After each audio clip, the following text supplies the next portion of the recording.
Chapter 225. Old Mo's countenance instantly turned cold upon hearing Qin Wentian's words. Old bastard? Scram? What status did he have? He was the lord of the Mo residence, Mo Qingqing's grandfather. If there were no heavenly dipper sovereigns in the Chu country, he would be invincible. Qin Wentian, a young man with some talent, dared to berate him in the Mo residence? What did you say? Old Mo's mood was already extremely bad. Mo Qingqing's injuries had also caused him to be extremely anxious. How could he tolerate Qin Wentian's arrogance? His body involuntarily radiated a terrifying chill. You don't have the guts to kill me? Let me do it. Scram. Qin Wentian coldly stared at old Mo. He naturally understood that old Mo didn't dare to kill Hua Xiaoyan. Old Mo was afraid of Hua Xiaoyan's identity, causing Mo Qingqing to be in such a sorry state. Even he didn't dare to kill Hua Xiaoyan. Kill me? Hua Xiaoyan stared at Qin Wentian with a mocking expression on his face. This fellow's aura was only at the first level of Yuanfu. What kind of joke was this? What a complete idiot. This old man was also an idiot. If Qin Wentian really dared to make a move against him, would he even be able to do anything to him? His eyes narrowed as he stared at Qin Wentian with killing intent flickering in his eyes. Against those from the Mo clan he felt a little guilty. But against Qin Wentian, he was simply courting death. Qin Wentian advanced step by step, while the pressure radiating from old Mo intensified. Qin Wentian's ear-piercing voice was like a slap to his face. How could he tolerate Qin Wentian's impudence? Ignorant fellow. Old Mo's palms blasted out towards Qin Wentian, but at that very instant, an incomparably sharp aura abruptly descended, causing old Mo to feel a sense of crisis looming over him. A gust of wind gusted by as a beautiful silhouette abruptly appeared in front of him, as though she had always been there. It was just a casual battle, but old man Mo felt as if he had fallen into an icehouse, as if his body was about to be crushed into pieces. His palms froze in the air as he stared at the veiled lady in shock. Heavenly Dipper Realm. She's a Heavenly Dipper Realm expert. How could there be such a powerful person around Qin Wentian? You truly don't have the qualifications to be Qingqing's grandfather. It's fine if Qingqing is fine, but if something happens to her, I want you to accompany her in death. Qin Wentian coldly stared at old Mo, his words causing old Mo's entire body to tremble. He was actually threatened by a junior like this, and there was even a Heavenly Dipper Realm existence standing behind the other party. What was going on? If old Master Mo cared about the battle for imperial power, he should have known about these things long ago. Unfortunately, he had never paid attention to this small country, let alone Qin Wentian, the genius of this small country. Qin Wentian walked past old Mo, glaring at Hua Xiaoyan who was not far away from him as his killing intent soared to the heavens. Hua Xiaoyan's eyes flickered as he glanced at Qin. If this woman acted against him, he would definitely die a miserable death. As for Qin Wentian, he didn't care about him at all. However, he didn't expect that there would actually be someone in Chu who had the protection of a Heavenly Dipper sovereign. I'm from the Hua clan of the Moon continent. May I know who you are? Hua Xiaoyan stared at Qin. A Heavenly Dipper sovereign, and from the looks of it, she was a young and beautiful woman. She should be from the Grand Xia Empire. Qin frowned as she coldly glanced at Hua Xiaoyan. After which, she shifted her gaze away, not bothering to look at him. This caused Hua Xiaoyan's countenance to stiffen. This woman was ignoring him. No matter who you are, you will die today. Qin Wentian's aura erupted to the extreme, as a terrifying demonic qi permeated the air. His ink-black hair fluttered in the wind, akin to sharp needles. His blood boiled as his body roared, and a terrifying killing intent gushed forth, causing the gazes of the spectators to land on Qin Wentian. Was this the strength of a genius from Chu? What a terrifying aura. However, they had heard that Hua Xiaoyan was a cultivator at the 4th level of Yuanfu. The disparity between them was simply too great. Not only that, Hua Xiaoyan had also comprehended the mandate of mandate. How could Qin Wentian fight against him? Boom! The Yellow Springs monument flew out, blasting towards Hua Xiaoyan. The blood-colored light from Qin Wentian's body frenziedly gushed into the monument, causing Hua Xiaoyan's countenance to stiffen. He could feel the fluctuations in his blood vessels fluctuating unstably as his heart pounded unceasingly. Die! Qin Wendian coldly roared. The Yellow Springs monument blasted towards Hua Xiaoyun as a terrifying blood-colored light cascaded downwards. Hua Xiaoyun felt as though his blood vessels were about to explode as his heart pounded rapidly. Beezy! A hurricane gusted by as Qin Wentian's silhouette transformed into a blur as he lunged towards Hua Xiaoyun. Wielding the ancient halberd in his hands, he resembled a demonic god, exuding a boundless killing intent. Hua Xiaoyun's aura also erupted forth. With a flick of his palms, a resplendent golden halo appeared in front of him. Lifting his head, he slammed his palms downwards, causing numerous golden swords to fly towards Qin Wenyin. The fearsome golden swords possessed a terrifying penetrative power. At the same time, a surge of mandate energy bore down on Qin Wenyin, causing him to feel as though his body was about to be pierced through. The ancient halberd in his hands trembled as a boundless amount of divine energy erupted forth. Qin Wenyin slashed out with the ancient halberd as the countless swords coalesced together, transforming into a million beams of sword light that whistled through the air.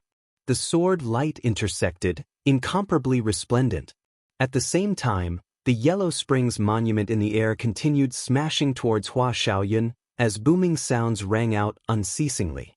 Hua Xiaoyun groaned in agony. Wasn't the blood qi within the monument a little too overwhelming?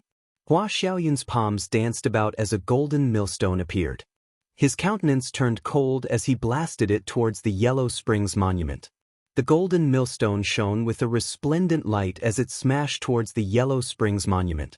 The Yellow Springs monument whistled through the air as the blood-colored light grew even more intense. Qin Wenyin howled in rage as the blood-colored light within his body crazily gushed into the Yellow Springs monument. At this moment, it was as though his sea of consciousness was connected to the Yellow Springs monument, allowing him to sense the terrifying amount of blood qi contained within. However, he had no way to fully control it. I want you to die. Qin Wendian glared at Hua Xiaoyun as he ruthlessly stomped forward. A thunderous boom rang out as the earth trembled. His ancient halberd transformed into a terrifying beam of light as it shot out. At the same time, the Yellow Springs monument in the air collided with the golden millstone. At the same time, a formless blood-colored palm stretched out from the Yellow Springs monument, smashing towards Hua Xiaoyun. Hua Xiaoyun's countenance drastically changed as he coughed out a mouthful of fresh blood, his countenance drastically changing. A brilliant light flashed as Hua Xiaoyun explosively retreated backwards. With a flick of his palms, a golden palm smashed towards Qin Wenyin as he turned and fled. Not to mention the fact that heavenly dipper sovereigns had yet to act, the crazed Qin Wenyin was already a threat to his life. This caused Hua Xiaoyun to feel extremely uncomfortable. After all, he was a cultivator at the 4th level of Yuanfu. The Yellow Springs monument must be too powerful. If not, Qin Wenyin would be able to kill him easily. Hua Xiaoyun mused. The Yellow Springs monument was simply too bizarre. I can't stay in Chu any longer. Hua Xiaoyun was incomparably depressed. Who would have thought that he would encounter danger in such a small place like Chu? What a humiliation! Behind him, a terrifying killing intent gushed forth as a frigid aura enveloped his entire body. Hua Xiaoyun's countenance stiffened as he turned his head, only to see the silhouette exuding a towering demonic aura chasing after him. That silhouette had a pair of demonic wings on his back, and his pitch-black eyes shone with an incomparably cold killing intent. If he didn't kill Hua Xiaoyun, he wouldn't rest until he was dead. Fool who doesn't know the immensity of death. Hua Xiaoyun was infuriated. He didn't expect that this fellow would still be so persistent. Pushing his Yuanfu to its limits, Hua Xiaoyun's speed grew increasingly terrifying as he sped towards the dark forest. A raging wind howled as a terrifying mandate of blood descended upon him. Hua Xiaoyun felt an incomparably unbearable pain coursing through his entire body. Casting a glance behind him, he saw that the Yellow Springs monument was actually chasing after him, as though it had grown wings on its back. This caused his countenance to turn extremely ugly to behold. A resplendent light flashed as a fearsome golden sword appeared in Hua Xiaoyun's hands, exuding an incomparable sharpness. A beam of golden sword light flashed past, slashing towards the Yellow Springs Monument. The Yellow Springs Monument buzzed, but it didn't budge in the slightest, continuing to chase after Hua Xiaoyun. Hua Xiaoyun's heart pounded faster and faster. "Young master." At this moment, a voice drifted over from afar. Upon seeing who it was, Hua Xiaoyun's countenance brightened with joy as he roared, "Kill him! Kill the people behind me!" A few silhouettes whistled through the air. The person in the lead exuded a terrifying aura. He was an expert at the Heavenly Dipper realm, and behind him were 5 to 6 people who were his servants. Their cultivation bases were all at the lower 3 levels of Yuanfu. Usually, they would help him with the odd jobs, and whenever he was free, he would guide them in their cultivation. In the Grand Xia Empire, this kind of thing was extremely common. Heavenly Dipper sovereigns would have many servants, and many Yuanfu cultivators who weren't from major powers were willing to become the servants of Heavenly Dipper sovereigns. They didn't have outstanding talent, and it was impossible for them to join a major power. Hence, they could only be servants of others, or live a mediocre life. But even a cultivator at the lower 3 levels of Yuanfu would be considered an expert in the Chu country. This was the disparity between them. The Heavenly Dipper sovereign had come here because the matter in the dark forest had been settled. He had received orders to escort Hua Xiaoyun back, but who would have thought that he would actually encounter Hua Xiaoyun being hunted down in a small place like Chu? One could only imagine how infuriated he was. How impudent was Hua Xiaoyun? Maybe this was what it meant by, "the ignorant are fearless." Although Hua Xiaoyun wasn't that outstanding in the Hua clan, he was still a descendant of the direct bloodline. Not only that, he had an extremely dazzling elder brother that was renowned throughout the entire Grand Xia Empire. Hence, very few people dared to bully Hua Xiaoyun, regardless of whether he was in the Hua clan or not. The Heavenly Dipper sovereign coldly swept his gaze over to Qin Wenin. Stretching out his hand, a terrifying surge of energy gushed forth as he lunged towards Qin Wenin. However, at the same time, a lotus flower appeared, causing a cold wind to blow past. Qin Er's silhouette appeared on top of the lotus flower, exuding a transcendent aura. "Hunting me down? I want you to die." Hua Xiaoyun's countenance turned malevolent as he roared madly at Qin Wenin upon seeing that his men had arrived. Qin Wenin turned his gaze onto Qin. Cold as ever, Qin, upon noticing Qin Wentian's gaze, replied in a melodious voice, "This old man, I can deal with him." A smile appeared on Qin Wentian's face when he saw the cold expression on Qin Er's face. However, when he turned his gaze onto the crazed Hua Xiaoyun, his killing intent surged forth once again. Chapter 226. After speaking, Qin Er's silhouette dashed towards the Heavenly Dipper sovereign. That Heavenly Dipper sovereign could clearly sense how tyrannical Qin Er's aura was. He didn't dare to underestimate her in the slightest. He silently cursed Hua Xiaoyun in his heart. What kind of person did he offend this time? How could he have a Heavenly Dipper sovereign protecting him? This spoiled brat was truly a troublemaker. Maybe it was because of the support of his clan, but he was already used to causing trouble. Sometimes, those from the Hua clan would think that if only Hua Xiaoyun was half as outstanding as his elder brother, they would already be satisfied. Qin Er and that Heavenly Dipper sovereign instantly clashed, as a terrifying shockwave enveloped the entire space. The old man's silhouette flickered as he soared up into the air, wanting to draw Qin Er away. As for that little brat at the first level of Yuanfu, he didn't believe that Hua Xiaoyun wouldn't be able to deal with him.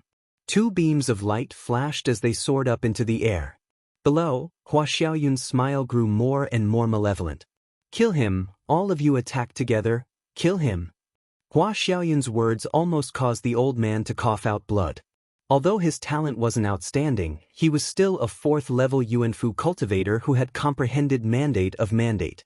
Shouldn't he be able to crush someone at the 1st level of Yuanfu with absolute strength? Hua Xiaoyun actually ordered his servants to attack together, causing him to be speechless. Hua Xiaoyun wasn't afraid of Qin Wenin. Although Qin Wenin was powerful, his cultivation base was still much higher than Qin Wentian's. However, that stone monument was too powerful, and with it present, he had no way to deal with Qin Wenyin. Hence, he could only join forces with his servants to deal with Qin Wenyin. The Yellow Springs monument floated above his head, and abruptly, a resplendent astral light enveloped Qin Wentian's body. An astral soul that emanated an overwhelming amount of demonic qi appeared. It was a beast-type astral soul, and upon seeing this, Hua Xiaoyun's gaze froze. What? It had the head of a dragon, the body of a lion, the tail of a snake, the wings of a great roc, the scales of a xuanwu, and the claws of a kirin. What the hell is this demonic beast astral soul? Hua Xiaoyun cursed in a low voice. He was extremely shocked in his heart.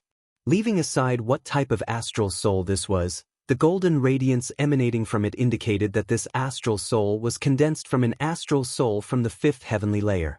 He had no way to condense an astral soul from the fifth heavenly layer, but his elder brother's third astral soul could. For those who were knowledgeable, they would definitely know that the astral soul in front of them was ranked number 1 on the War Beast Index, the demon sovereign astral soul. Sadly, Hua Xiaoyun didn't recognize this person.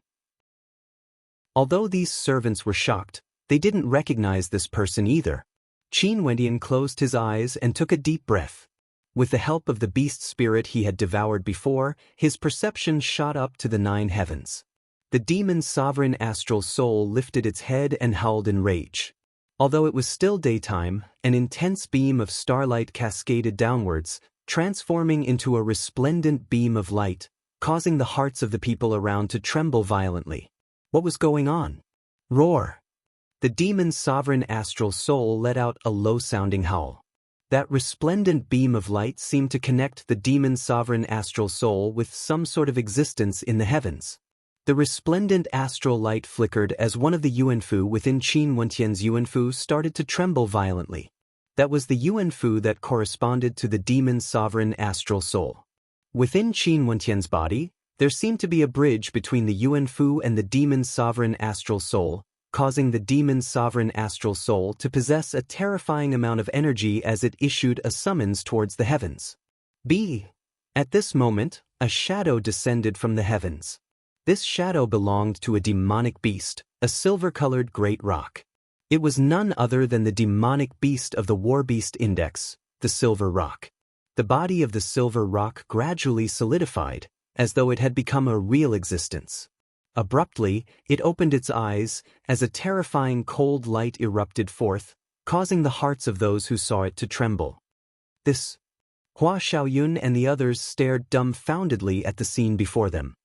That's a summoning-type astral soul, able to summon astral war beasts from the heavens. One of them exclaimed in a low voice, his heart pounding. The requirements for summoning an astral soul were extremely high for stellar martial cultivators. Not only did they need to have an extremely strong perception, they also needed to have sufficient astral energy to support the summoning of their astral soul. The strength of the summoned astral soul would determine the strength of the astral war beasts summoned. This was the first time Qin Wenyin used the summoning ability of his demon's sovereign astral soul. Earlier, he could clearly sense that as long as he grew stronger, the astral war beasts summoned from the 9 heavens would be even stronger. Ranked number 98 in the War Beast Index, the Silver Roc belonged to the category of astral war beasts that could mature. At this moment, the aura emanating from it was at the peak of the 2nd level of Yuanfu. Level skipping summoning. A brilliant light flickered in Qin Wentian's eyes. This was determined by the strength of his Yuanfu, as well as the strength of his summoned astral soul. Quick, kill him quickly! Hua Xiaoyun roared. Only then did the rest of the astral cultivators regain their senses, as they dashed towards Qin Wenyin. All of you will die. Qin Wentian's voice was as cold as ice. His killing intent towards Hua Xiaoyun had already reached the extreme. The Silver Roc's eyes gleamed with a terrifying sharpness. Its gigantic body caused a terrifying hurricane to form as its sharp claws slashed towards a silhouette. At the same time, the Yellow Springs monument shone with a crimson light as a towering blood qi filled the skies. Qin Wendian still stood in his original position. His demon's sovereign astral soul was still howling at the heavens, causing Hua Xiaoyun's body to tremble violently. Did he still want to summon more astral war beasts? Crazy, Why were they all crazy? How could he control so many astral war beasts? Boom! A terrifying tremor shook the earth as the sky-blazed demonic lion descended from the skies. This was a war beast ranked number 300 in the War Beast Index. Qin Wenyan had devoured its beast spirit before, hence he could sense its presence. The sky-blazed demonic lion's aura was also at the peak of the second level of Yuanfu. But this wasn't the end. Following which, the gigantic body of the silver-armored Bear King appeared on the ground, akin to a terrifying ancient mountain. It stomped on the ground, crushing everything in its path. Qin Wentian's eyes gleamed with a demonic light. At this moment he felt as though his brain was about to split apart. These astral war beasts contained a strand of his intelligence, but because there were so many of them, the pressure on his body was immense. However, Qin Wenyan couldn't care less. He wanted these people to die. His killing intent was the same as the killing intent of these astral war beasts, causing the entire area to tremble. Voila! An expert was torn apart by the silver rock. Although the astral war beasts only exuded an aura at the peak of the second level of Yuanfu, their combat prowess was in no way inferior to cultivators at the third level of Yuanfu. Qin Wentian's emotions were able to affect them, causing them to enter a berserk state. Initially, Hua Xiaoyun had planned to surround and kill Qin Wenyan, but at this moment, the feeling Qin Wenyan gave him was getting more and more dangerous. The silver rock arced through the air, pouncing towards Hua Xiaoyun with lightning speed. At the same time, Qin Wenyan and the Yellow Springs Monument dashed out. Hua Xiaoyun furiously slashed out with his sword, a golden beam of light wanting to cleave the silver rock apart. However, the silver rock's speed was as fast as lightning, bypassing the sword light and heading straight for his head. Vile beast! Hua Xiaoyun coldly snorted. His palms were akin to the edge of a saber, slashing out with a terrifying penetrative force. Boom!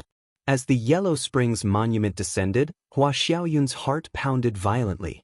His blood vessels became unstable, causing him to be in unbearable pain.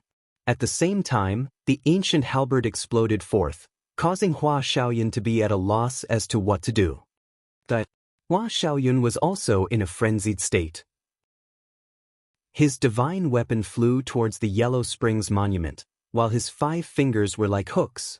Golden light transformed into sharp claws as they slashed towards Qin Wentian's ancient halberd. Gotcha!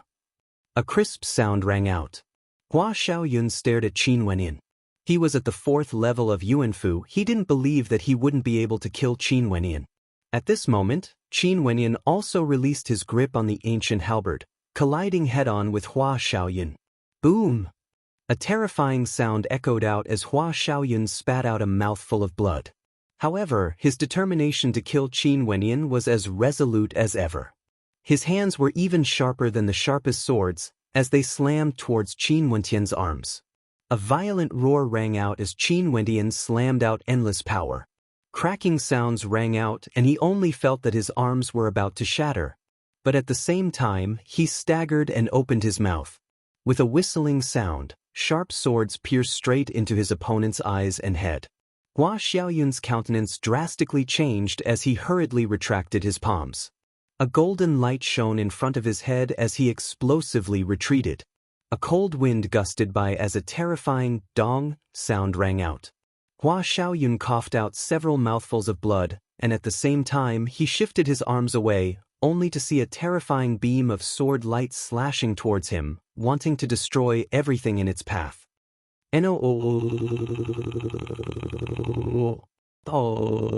Because he was a troublemaker, his elder brother had told him that no matter what kind of weapon he used, it would be useless against him.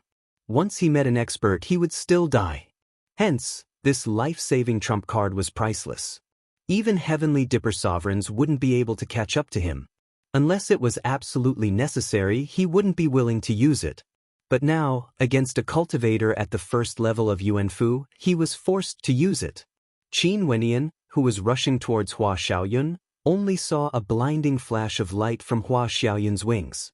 Qin Wenyan closed his eyes, and when he opened them again, Hua Xiaoyun's silhouette was already nowhere to be seen. Only a pool of fresh blood remained. You will die a horrible death. Hua Xiaoyun's roar reverberated through the air. His arm was on the verge of breaking. One could very well imagine how much this spoiled brat hated Qin Wenyin.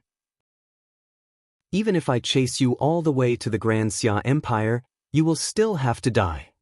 Qin Wenyin stared at the horizon as he blasted out a stone tablet, clearing away the crowd. In the air, the heavenly Dipper sovereigns and Qing Er's silhouettes could be seen descending. That heavenly Dipper sovereign's countenance drastically changed as he stared at Qin Wenyin. You don't know the meaning of death. After speaking, he blasted out a gigantic palm imprint towards Qin Wenyin. Qing Er's silhouette appeared in front of Qin Wenyin, blocking the palm imprint, while the heavenly Dipper sovereigns transformed into a stream of light as they sped away. Not far behind them, Old Mo's silhouette appeared. Earlier, he had heard Hua Xiaoyun's roar from afar, and upon seeing the scene of devastation, his countenance paled as he stared at Qin Wenyin. You injured him? Qin Wenyin turned his gaze over, cold as he stared at old Mo. Qingqing had almost been forced to her death, but as her grandfather he actually didn't want to kill Hua Xiaoyun. Do you know who he is? Do you know how terrifying the talent of his elder brother is? Old Mo coldly stated. He was worried that the Hua clan would take revenge. Even now, Old Mo was still worried that he might offend the Hua clan. Qin Wentian's countenance was so cold that it was terrifying. Abruptly, he laughed as he walked towards Old Mo, a demonic smile on his face. Talent? Mandate of mandate, does the mandate of force count? A surge of mandate of force descended upon Old Mo, causing his countenance to stiffen. What about the mandate of demons? Yet another surge of mandate gushed forth, permeating the entire space. The demonic qi exuded from Qin Wenyin was terrifying, and the demonic aura radiating from him was also extremely demonic. Dual mandates. Old Mo's heart pounded as he stared at Qin Wenyin. Or astral souls? As the sound of Qin Wentian's voice faded, a buzzing sound rang out as 3 astral souls erupted at the same time. A terrifying gust of astral qi engulfed the entire space as a blinding astral light appeared. Rumble! The astral energy in his astral souls surged as the colors of his astral souls changed. Staring at the 3 astral souls above Qin Wentian's head, Old Mo's countenance turned sluggish. 3 astral souls, one with a rich golden luster. 3 astral souls, all originated from the 5th heavenly layer. Is this the talent you wanted? Qin Wenyin roared in a low voice as he took a step forward. Old Mo's countenance turned sluggish as he retreated a few steps. His legs softened as he fell to the ground. The scene in front of him was too terrifying. Chapter 227. Is this the talent you wanted? Qin Wentian's words reverberated in Old Man Mo's mind. He sat on the ground, staring at the scene in front of him in astonishment. He could feel his heart pounding violently, many times faster than usual. Qin Wenyin, at the first level of Yuanfu, had comprehended 2 mandates. He had condensed 3 astral souls, all of them condensed from constellations in the 5th heavenly layer. Was this really something a human could achieve? He could be considered someone with vast experience and knowledge, but at this moment, he felt that his brain wasn't enough. He stared dumbfoundedly at the resplendent astral souls. 5th heavenly layer, 5th heavenly layer. Old Man Mo murmured. How was this possible? He had seen many geniuses before, and heard even more legends about them. But he had never heard of anyone condensing their first astral soul from the 5th heavenly layer. This was too terrifying. His mind was so shaken that it went numb. The scene in front of him gave him a surreal feeling. Staring at the demonic countenance of the young man in front of him, as well as the coldness in his eyes, Old Man Mo, who was at the peak of Yuanfu, actually felt a trace of fear. How ridiculous would this young man be when he matured? How terrifying would he be? The Grand Xia Empire should be his sky. It was as though he was destined to compete against the most dazzling geniuses of Grand Xia for glory. That's right, such a young man was actually willing to go crazy for Qingqing. How laughable was it that he was still prejudiced against him, looking down on his talent. Now that he thought about it, Old Man Mo felt a burning sensation on his face. Before this, he had always felt that Qin Wendian wasn't worthy of Mo Qingqing. But now, he no longer felt that way. Taking a deep breath, old man Mo calmed his violently fluctuating heart, but he didn't know what to say. Let's go back and take a look at Qingqing. Old man Mo spoke in a low voice, his words causing Qin Wendian's countenance to stiffen. That's right, how is Qingqing now? If anything happens to Qingqing, even if you are her grandfather, I won't spare you, Qin Wendian icily stated. After which, his silhouette flickered as he sped towards the direction of the Mo clan. However, he would never forget the matter of him killing Hua Xiaoyun. This man had forced Qingqing to the brink of despair. He had to die no matter what. Even if he managed to escape to the Grand Xia Empire, he would still have to die. Old man Mo stood up and stared at the departing back view. However, he didn't blame Qin Wendian at all. The talent Qin Wendian displayed had completely frightened him. The more a person like Qin Wendian cared about Qingqing, the happier he would be. Right now, he could only pray that nothing would happen to Qingqing. Buzz! A gust of cold wind blew past. Old man Mo's expression froze as a silhouette appeared beside him. It was none other than the Heavenly Dipper's sovereign masked woman. This mysterious woman's strength was also astonishing. She looked like a fairy from a painting, as if she did not belong to the mortal world. However, she quietly followed beside Qin Wendian. I didn't see anything. Old man Mo felt the cold intent and said. He thought that the other party was afraid that he would expose what he had seen today. Qin furrowed her brows, as though she was unhappy. She stared at old man Mo and stated, if you show any more killing intent, I'll kill you. After speaking, Qin's silhouette flickered, disappearing like a gust of wind, causing old man Mo's expression to stiffen. An expression of desolation could be seen on old man Mo's face. He had truly aged and today was no longer his era. Today, the little bit of self-confidence he had was completely shattered. In the Mo residence, Qin Wendian arrived at Mo Qingqing's courtyard. There were many people standing guard outside, and Qin Wendian directly barged in. Mo Tianlin waved his hands, and no one blocked his path. How is Qingqing? Qin Wendian stared at Mo Tianlin as he inquired. She's still inside, Senior Luo. He is currently treating her. Mo Tianlin's countenance was filled with worry. What about that bastard Hua Xiaoyun? He managed to escape, but he will definitely die. Qin Wendian's countenance was filled with unwavering determination. Hua Xiaoyun isn't an ordinary person. You have to be careful as well. Mo Tianlin reminded. His impression of Qin Wendian had always been extremely good. During the Jun Lin banquet, he had even joked about Qin Wendian and Mo Qingqing, wanting to matchmake Mo Qingqing and Qin Wendian. However, because of old man Mo's attitude, he couldn't say anything. But today, old Master Mo's actions had truly disappointed him. Hua Xiaoyun had committed such a despicable act, yet old Master Mo didn't even bother to kill him.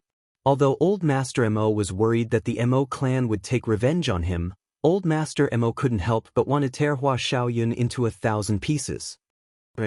Qin Wendian lightly nodded his head, yet his gaze was fixated on the room in front of him. This wait lasted for several hours. The entire room was enveloped by a layer of light, and there was even a medicinal fragrance wafting in the air. Luo he was currently concocting medicinal pills inside. It was impossible for Luo he to have all sorts of medicinal pills on her, and with Mo Qingqing's injuries, she could only use the medicinal ingredients she had on her. After a long period of time, the fragrance dissipated and a beam of light shot into the room. Qin Wendian and Mo Tianlin's hearts were burning with anxiety, but now they could only wait. What made Mo Tianlin feel strange was that old man Mo had also returned, yet he silently acknowledged Qin Wendian's existence. Upon seeing Qin Wendian standing there, he didn't say anything. Yeah. A crisp sound rang out as the door opened. The gazes of the crowd were instantly fixated on the door, only to see Bai Fei, Jingyu and the rest walking out, with Luo he following behind them. Senior, how's Qingqing? Mo Tianlin instantly stepped forward and inquired. You must be Qingqing's father, right? Her life is temporarily not in danger, but it will take some time for her to fully recover. I have to bring her back to the Pill Emperor Hall. Luo he calmly replied, causing the stone in the hearts of the crowd to finally be lifted. Qin Wenyan also let out a long sigh, his heart was finally at ease. His aura was no longer as cold as before, and the few hours of waiting earlier felt as long as a few years to him. Many thanks, Senior. Qingqing, I'll have to trouble Senior then. Mo Lin bowed to Luo He, feeling gratitude from the depths of his heart. To be able to save Mo Qingqing in such a situation, it was already the greatest fortune. However, at this moment, the sound of wind drifted over could be heard as a group of silhouettes appeared in the airspace above the Mo residence. This group of people was extremely majestic, exuding an extraordinary aura. The instant they appeared, old Mo frowned. The countenances of those from the Mo clan were extremely unsightly. Because they saw Hua Xiaoyun. It was this fellow who caused Mo Qingqing to be in such a miserable state. Mo Qingqing was the #1 beauty in Chu, and her personality was also good. In the Mo residence, there was no one who didn't like her. There was no one in the Mo residence who didn't want to slay Hua Xiaoyun with their own hands. At this moment, Hua Xiaoyun had a malevolent expression on his face.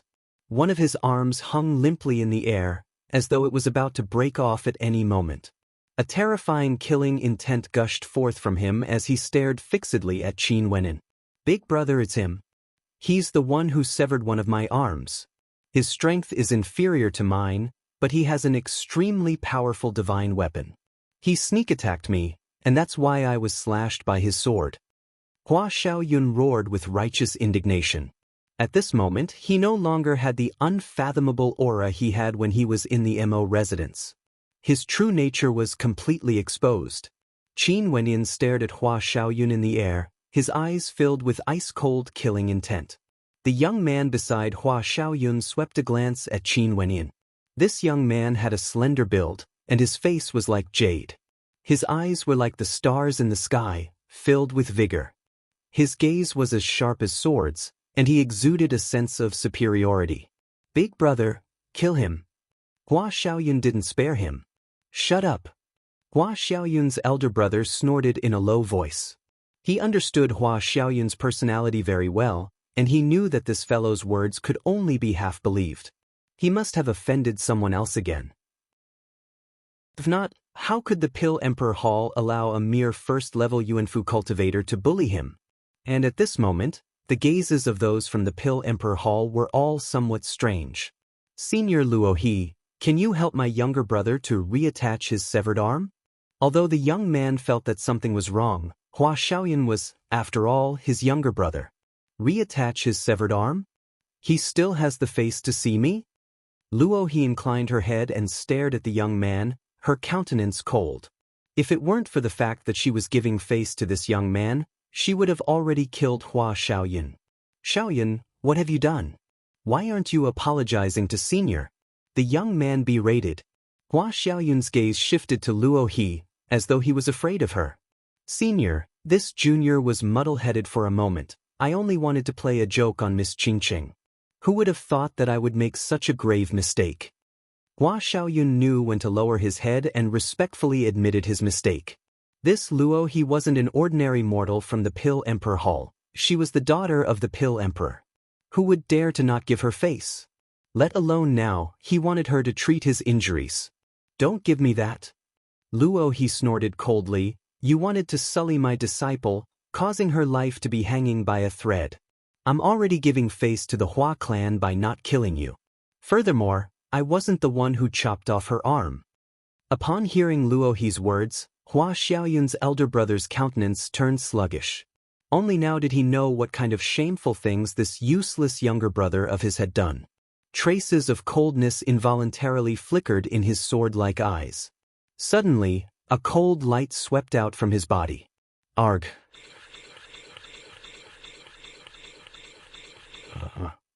This scene caused the gazes of the spectators to freeze. Hua Xiaoyun's elder brother had personally broken his arm. Elder brother. Hua Xiaoyun's eyes were bloodshot as he stared at his elder brother. He couldn't understand why his elder brother had personally destroyed his hope. His arm was now completely gone. Get down, kneel down and apologize to Senior Luo He. The eyes of the young man sharpened as he stared at Hua Xiaoyun. This fellow truly didn't know how to weigh the consequences. Based on Luo He's attitude, it was obvious that Hua Xiaoyun held that disciple in high regard. Hua Xiaoyun didn't care about the consequences of his actions, he was truly spoiled rotten. This arm could be considered a lesson for him. If he still didn't know how to weigh the consequences in the future, he would lose his life sooner or later. Luo He stared at the young man in bewilderment. No wonder he was ranked first in the heavenly fate rankings. Chapter 228. Hua Taishu, with a cultivation base at the peak of Yuanfu, was the top ranker of the heavenly fate rankings. The heavenly fate rankings was a heavy-handed ranking list compiled by the Venerate Heavens sect of the Ginku continent. It was considered the most authoritative ranking list in Grand Xia. For countless years, the names of the most outstanding characters in Grand Xia would be found in the rankings compiled by the Venerate Heavens sect. The Heavenly Dipper rankings, Heavenly Fate rankings, War Beast Index, and many others were all compiled by the Venerate Heavens sect. The War Beast Index didn't garner too much attention, only those with demonic beast astral souls would pay attention to it. As for the Heavenly Dipper rankings, there was no need to doubt it. The names recorded on the Heavenly Dipper rankings were the most dazzling characters in Grand Xia, representing the peak powers of the Grand Xia Empire. Especially for the top 36 rankers of the Heavenly Dipper rankings, they were also known as the 36 Heavenly Dipper rankings. The Heavenly Fate rankings was a ranking below the Heavenly Dipper rankings. It recorded the names of 360 Yuanfu cultivators, and the rankings would be updated once a year. Although there were 360 names on the list, how many experts were there in the Grand Xia Empire? Yuanfu cultivators could be found everywhere, and even those at the 9th level of Yuanfu, or even those at the pinnacle of Yuanfu. However, it was extremely difficult to be ranked on the list. Basically, only those at the pinnacle of Yuanfu would be able to be ranked on the list. The only exception would be those with monstrous combat prowess. The top 10 rankers of the Heavenly Fate rankings were all exceedingly dazzling existences, their names shaking the entire Grand Xia. Their future potential was limitless, and even if some of them were already very old, it didn't matter. Being able to enter the top 10 at such a young age meant that their comprehension of mandates had already reached a terrifying level, and their combat prowess was incomparably tyrannical. It was just that their cultivation speed was slower, and they were late bloomers. One could very well imagine how dazzling it was to become the top ranker of the Heavenly Fate rankings. In the boundlessly vast Grand Xia, who didn't know that even the arrogant Ouyang Guangxing viewed Hua Taishu as his idol? He was determined to surpass Hua Taishu in the future, becoming a character as outstanding as him. It could be said that although Ouyang Guangxing had some fame now, when compared to Hua Taishu, he paled in comparison. There was once an old man at the Heavenly Dipper Sovereign who wanted to test Hua Taishu's strength. After both of them exchanged blows, he announced to the outside world that Hua Taishu's combat prowess was unbelievably strong.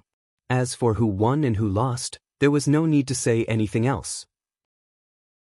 It was precisely because he had an elder brother like Hua Taishu that Hua Xiaoyun was able to strut around in the outside world and was referred to as a spoiled brat. However, he didn't do so because he admired the glory of his parents. Rather, he basked in the glory of his elder brother, Hua Taishu. And it was precisely because of how dazzling he was that even the daughter of the Pill Emperor, Luo He, had to give him face, not daring to look down on Hua Taishu in the slightest. If not, given Luo He's status in Grand Xia, even those stronger than her would have to be polite to her. If it wasn't for Hua Taishu, she would have already killed 10 Hua Zioyans. Would he still dare to come back here to cause trouble? Hua Xiaoyun stared at the sharpness in his elder brother's eyes as his heart crumbled. He knew that his elder brother was serious. It's all because of him. Hua Xiaoyun glared at Qin Wenyan, wanting nothing more than to tear Qin Wenyan into 1,000 pieces. A mere brat from Chu actually caused him to lose an arm, and now he even had to kneel down and apologize. Humiliation, humiliation, humiliation. However, he still obediently landed on the ground and knelt in front of Luo He. Junior Hua Xiaoyun is in the wrong. I beg for Senior's forgiveness. Upon seeing this scene, Hua Taishu turned to Luo He. Senior Luo He, If one arm isn't enough, why don't you just kill this vile spawn? Luo He glanced at Hua Taishu. His eyes were calm. It was impossible to tell what he was thinking. However, Luo He was very clear that Hua Taishu had personally severed one of Hua Xiaoyun's arms, and even forced him to kneel down and apologize. It wasn't because he was afraid of her, it was because he didn't want to offend her, the daughter of the Pill Emperor.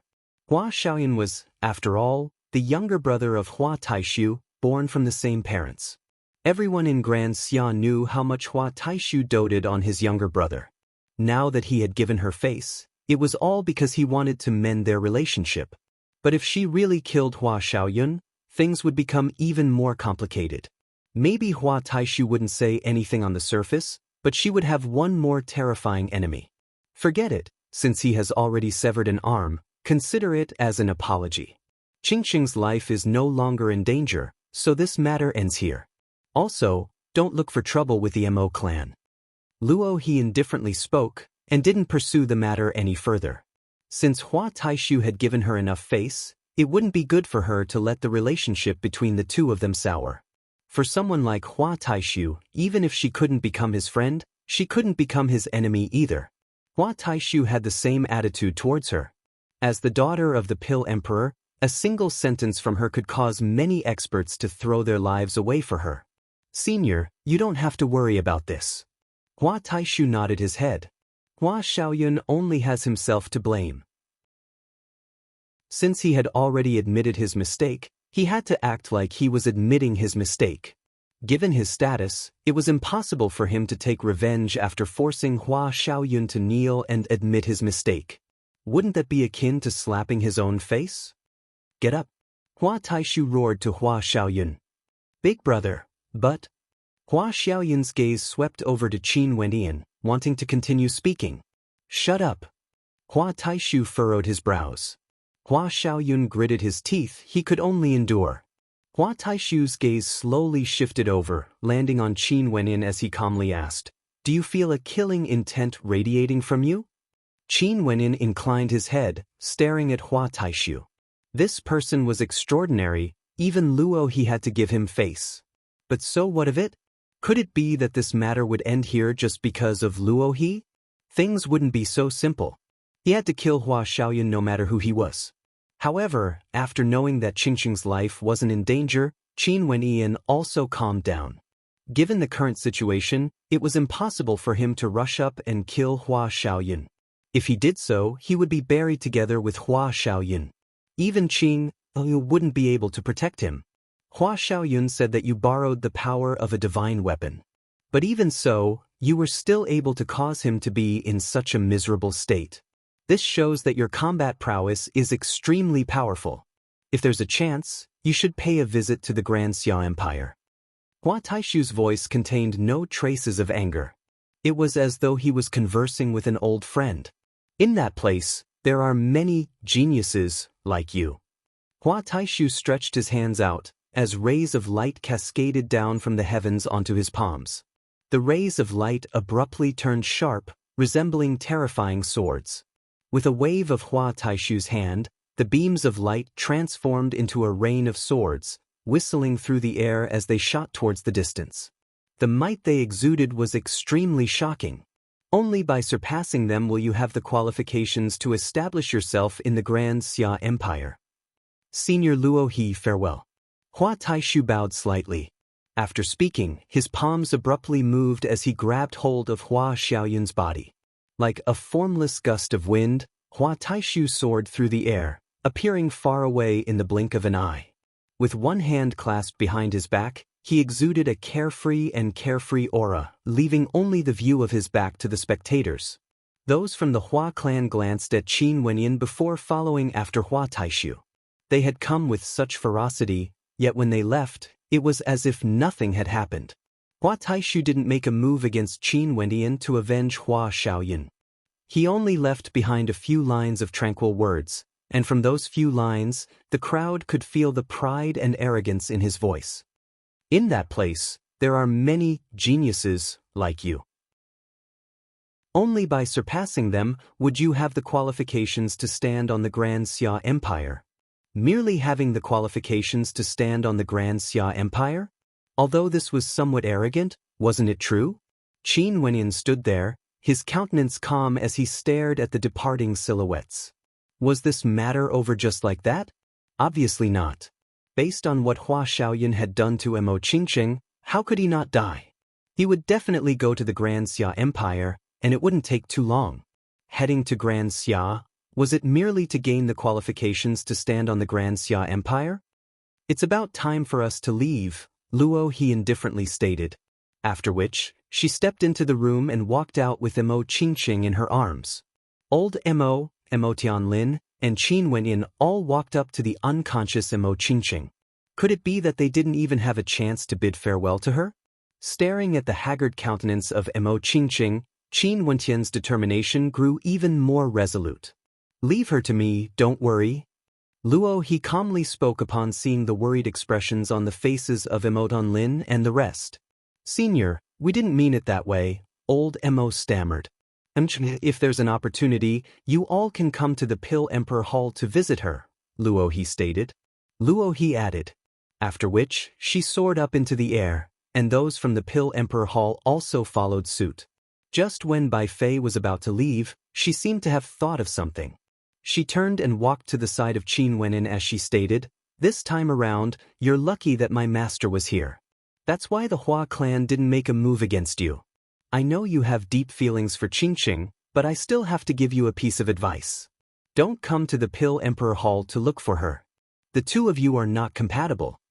After speaking, Bai Fei paused for a moment before continuing. That person earlier, his name is Hua Taishu, the top ranker of the heavenly fate rankings of Grand Xia. He's also the strongest Yuanfu cultivator in the entire Grand Xia Empire. In the future, he would definitely become one of the strongest characters in the Grand Xia Empire. It's better for you to be at ease and continue being a genius. Leaving behind these words, Bai Fei turned and departed. Jing Yu and Yan Qi also cast a meaningful glance at Qin Wenyin. This time around, they could see how much Luo He valued Mo Qingqing. This made them understand that in the future, Mo Qingqing would definitely be an extremely important character in the Pill Emperor Hall. Although there was a touching story between her and Qin Wenyin, it all came to an end here. This would be the ending of the story. Hua Taishu. Qin Wenyin murmured in a low voice as he stared at the gradually disappearing silhouette. Nobody knew what he was thinking about. With a flicker of his silhouette, Qin Wenyin also left the Mo residence. Old Mo stood there in a daze as he stared at the two departing silhouettes. Hua Taishu, the top ranker of the heavenly fate rankings. Qin Wenyin, 3-star souls, both originated from the 5th heavenly layer. Are they really not on the same level? In the future, how will their paths intersect? Chapter 229. The Chu country, after experiencing the baptism of the storm, returned to its former tranquility. The royal capital of the Chu country was now the busiest and most flourishing place, the Emperor Star Academy. The reorganized Emperor Star Academy constantly absorbed new blood, and after the elders returned to the academy, they swore that they would create an even more glorious era for the Emperor Star Academy, nurturing even more experts. So strong that no storm would be able to affect them. The matter regarding the Mo clan wasn't noticed by many. The people in the royal capital only knew that Mo Qingqing had been taken in as a disciple by an external transcendent power. This caused many to feel pity in their hearts. The number one beauty of the Chu country had to leave just like that. Based on Mo Qingqing's beauty and talent, she was destined to never belong to the Chu country again. Qin Wenyin was still the topic of conversation in the royal capital. In less than 2 years, he had become a legend in the Chu country. He was worshipped by countless youths and was viewed as an idol. Every time Qin Wenyin appeared in the Emperor Star Academy, it would cause a huge commotion. In the chaos this time around, Qin Wentian's name became more and more legendary. It was as though he was the one who single-handedly pushed the changes of the Chu country. However, the people in the royal capital gradually discovered that the stories about Qin Wenyin were getting fewer and fewer. It was as though he was gradually fading out of the royal capital. In fact, There were already very few people who had seen him in the royal capital.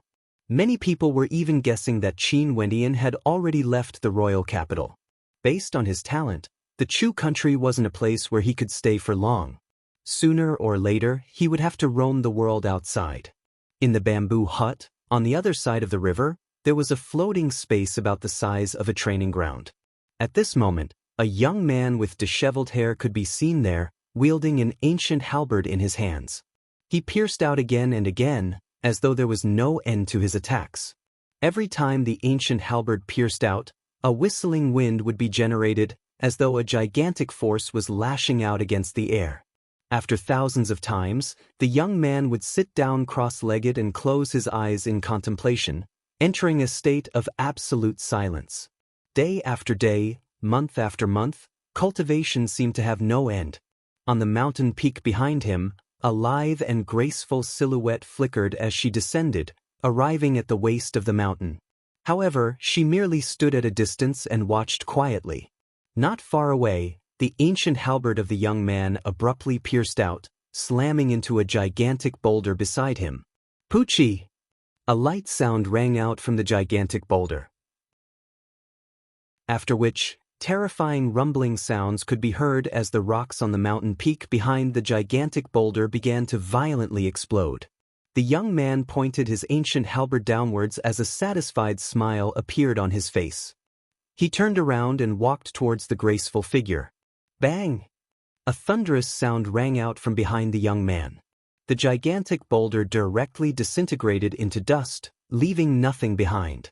This caused the beautiful eyes of the young woman who saw this scene to shine brightly. What divine ability is this? And Liu Yan's figure flashed to arrive before Qin Wendian, and she asked with a smile.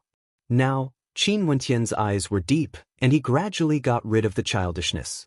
He looked more like an adult, which made people feel very comfortable when they looked at him. Great Dream Halberd Art. Qin Wendian smiled. This halberd art was the third stance he created based on his previous two stances, the void-shattering stance. The attack power of this stance was several times stronger compared to the previous two stances, Mountain Splitter and Fallen Star. Not only that, Qin Wendian could already unleash the full power of the Great Dream Halberd art without relying on the ancient halberd. Such a powerful innate technique, why haven't I heard of it before? And Liu Yan smiled. The Great Dream Halberd art was something I comprehended during a period of boredom. It's normal that you haven't heard of it. Qin Wendian humbly replied, causing in Liu Yan's beautiful eyes to brighten. You are indeed a rare demon-level talent. The Yuan meteor stones and cultivation materials you wanted, I've brought them to you. And Liu Yan rubbed the interspatial ring on her finger as several Yuan meteor stones appeared on the ground, each of them filled with dense astral energy. It's my honor to have beauty and make a trip here personally. Qin Wendian smiled as he kept the Yuan meteor stones. The consumption of resources for cultivation was extremely high, and if he wanted to increase his cultivation speed, he would need to borrow the energy from the Yuan meteor stones. Not only that, the further he progressed, the greater the amount of resources he would need. The path of cultivation was extremely difficult. No wonder even the vast Chu country was unable to produce any heavenly dipper sovereigns. Not to mention talent and comprehension, even the amount of resources required was insufficient. It's not easy for Francis to escape every time. Not only that, can't I come here to see you? And Liu Yan's smile was filled with hints of ambiguity. Staring at the beauty in front of him, Qin Wendian shrugged his shoulders and laughed. Of course it's a pity. It's just that beauty entreats me so well, I have no way to repay you. Forget it, the value of your divine imprints far exceeds what the divine weapon pavilion gave you. And Liu Yan smiled lightly. Oh yeah, Chu Wuwei investigated those assassins who were with Chu Tianjiao that day. Although they didn't pose any threat to you, they were still a force to be reckoned with. Chu Wei was the one who contacted Murin, and now, Murin has already been expelled from the Star River Association. Chu Wei has imprisoned him in the Black Stronghold. Qin Wendian nodded his head, feeling somewhat bewildered. Too many things had happened, and he had almost forgotten to find trouble with Murin. Yet, Murin was still keeping an eye on him. Hey, I'm leaving. If there's a chance, I'll come and visit you again. And Lu Yen bade farewell. See you next time. Qin Wendian smiled as he nodded his head, sending in Lu Yen off with his gaze. After which, he returned to the edge of the cliff, breathing in the fresh air of nature. Clutching the Yuan meteor stone in his hands, he immersed himself in the wondrous scenery created by the tiny astral being. During these days, he had unlocked the memories of many of the astral fragments. Although the scenes were fragmented, Qin Wendian could still feel the life experiences of the middle-aged man. If that middle-aged man was really his old fogey father, then every time he saw it, it would be the experiences of his old fogey's life. Cultivation was an extremely dry and uninteresting matter. However, there were people who had an intense thirst for power. Every bit of progress they made would give birth to a strong sense of motivation. Cultivation was something that made people excited.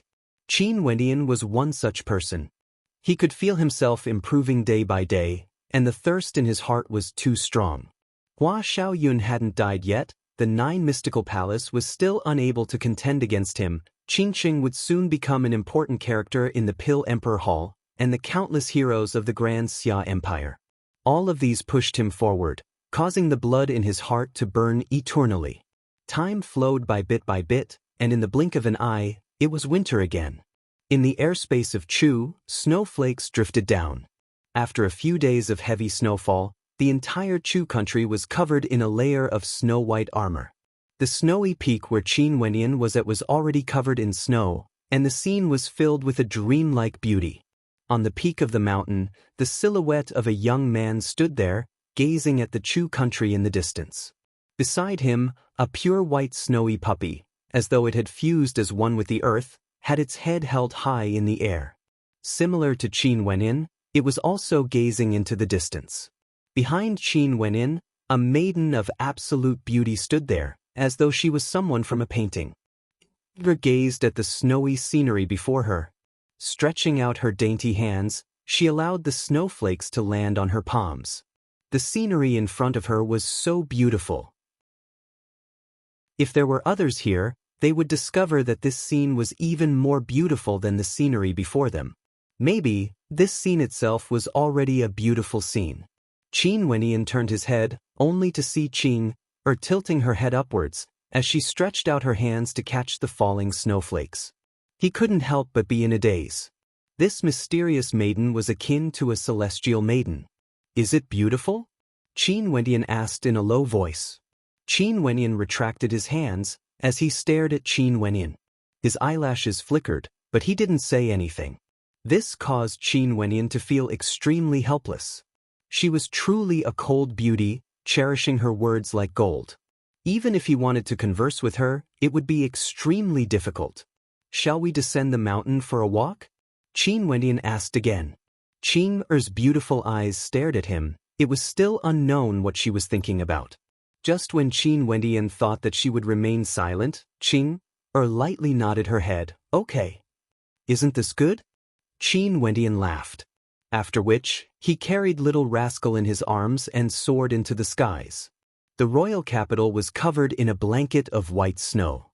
Qin Wendian leisurely walked through the snow, leaving behind footprints on the ground. As he passed by a small inn, Qin Wendian halted his steps, only to see three silhouettes appearing there. These three silhouettes were none other than Chu Wei, Immortal Drunken Wine, and Chu Meng. Chu Wei, as the Emperor of Chu, was actually so carefree and leisurely.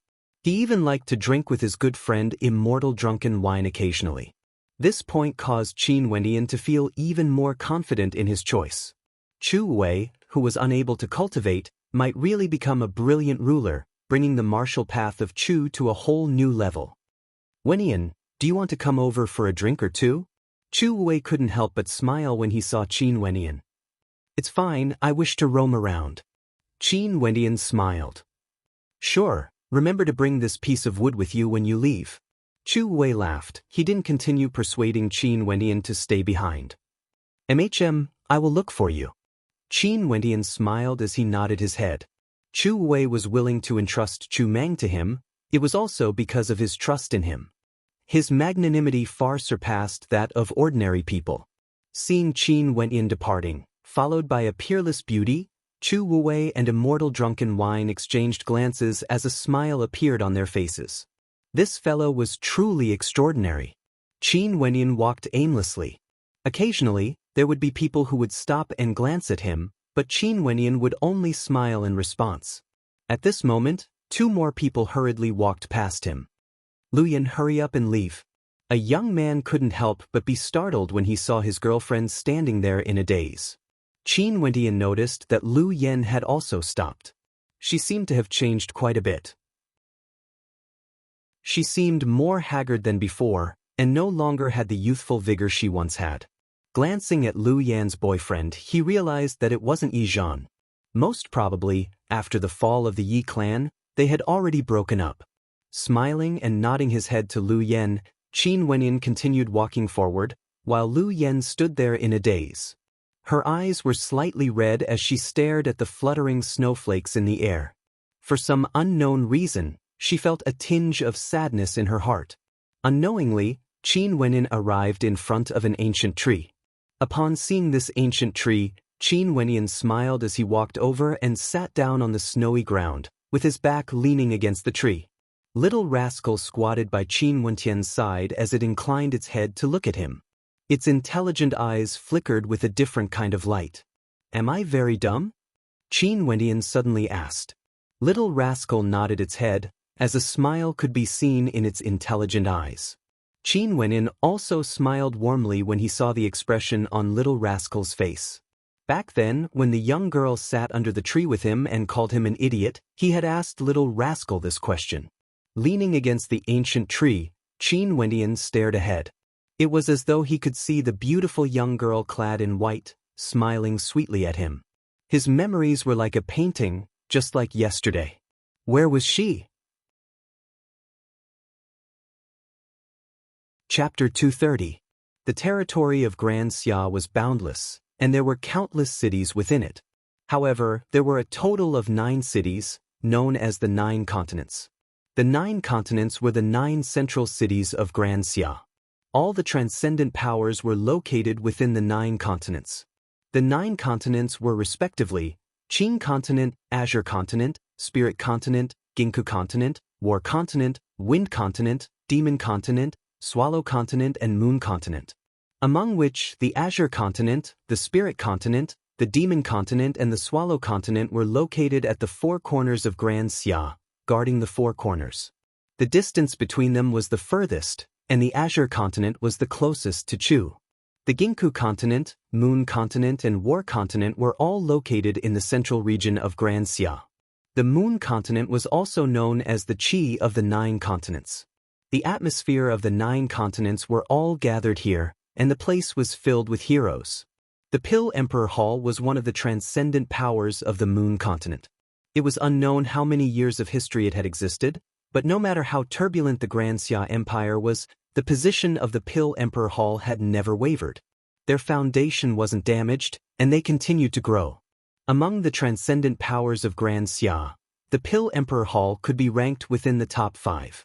Maybe the strength of the Pill Emperor Hall couldn't be ranked within the top 5, but they were too unique. Once the Grand Xia Empire fell into chaos, no one would be willing to make a move against the Pill Emperor Hall. The Pill Emperor Hall occupied a vast territory in the central region of the Moon Continent, exuding a majestic aura. Numerous ancient pavilions stood tall, and there were traces of celestial qi within. Passers-by would occasionally glance at the Pill Emperor Hall, as expressions of envy and admiration could be seen on their faces. Occasionally, there would be young men and women walking out from the Pill Emperor Hall. Their heads were held high, and a faint arrogance could be seen in the center of their brows. Every time they appeared, they would attract the admiration of the passers-by. Bypassing the majestic buildings, on a towering platform, a lonely silhouette stood there, gazing into the horizons. This silhouette was clad in white, and her demeanor was cold and indifferent. Her countenance was so beautiful that it was suffocating, and she exuded an extraordinary aura. Such an aura gave off a sense of divinity, causing people to feel a sense of inviolability. However, her watery eyes did not seem to be happy. It was as if there was a hint of sadness in them. "Junior sister, Master wants you to go over. Today, she will teach you the qi observation technique and use qi to identify pills. At this moment, a young man stood not too far away and called out to the girl in front of him. Got it, the beautiful woman replied coldly, with a temperament that kept people at arm's length. Behind her, Jing Yu had a complicated expression on his face when he heard her words. In the depths of his eyes, there was an unconcealable adoration. However, he had already learnt how to gradually conceal this adoration. Ever since his junior sister woke up, she had always been cold. Compared to the first time he saw her, her demeanor had changed greatly. This was especially so after his master helped her open her apertures. Her entire body was shrouded in a halo of divinity, exuding a sense of nobility and coldness, causing people to not dare to profane her. Her heart was different from ordinary people. After she opened her apertures, she was able to cultivate some of the more powerful alchemy techniques of the Pill Emperor Hall. In just a short period of time, her achievements in alchemy were already on par with his. In fact, she even seemed to have surpassed him. This caused Jing Yu's feelings for her to gradually fade, and he could only hide his admiration for her in the depths of his heart, because he understood that the beauty in front of him was already someone he was not worthy of. Was she still thinking about him? Maybe with enough time, she would forget about him. They were people from different worlds. During this period of time, there were even many elders from major powers who hinted to his master that they wanted to form a marriage alliance. However, his master didn't even bother with them. The names of those elders were all extremely outstanding characters. Turning around, the young man silently departed. The beauty still stood there, as a gentle breeze ruffled her white robes. Her long black hair fluttered in the wind, and her eyes were so beautiful, yet so desolate. The moon continent was extremely vast, so vast that it could be compared to tens of Chu's royal capital combined.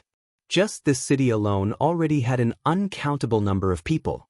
Although the Pill Emperor Hall was located in the center of the city, to the vast majority of people, it was still an unreachable existence. The Pill Emperor Hall was separated from ordinary people by a heavenly mirror that couldn't be crossed. Everyone could only stare up at it in admiration. In the eastern city of the moon continent, there was a never-ending stream of people. In the midst of the crowd, 3 silhouettes strolled about, their gazes filled with curiosity and anticipation. In the embrace of the person in the middle, there was an adorable little snow-white demon cub.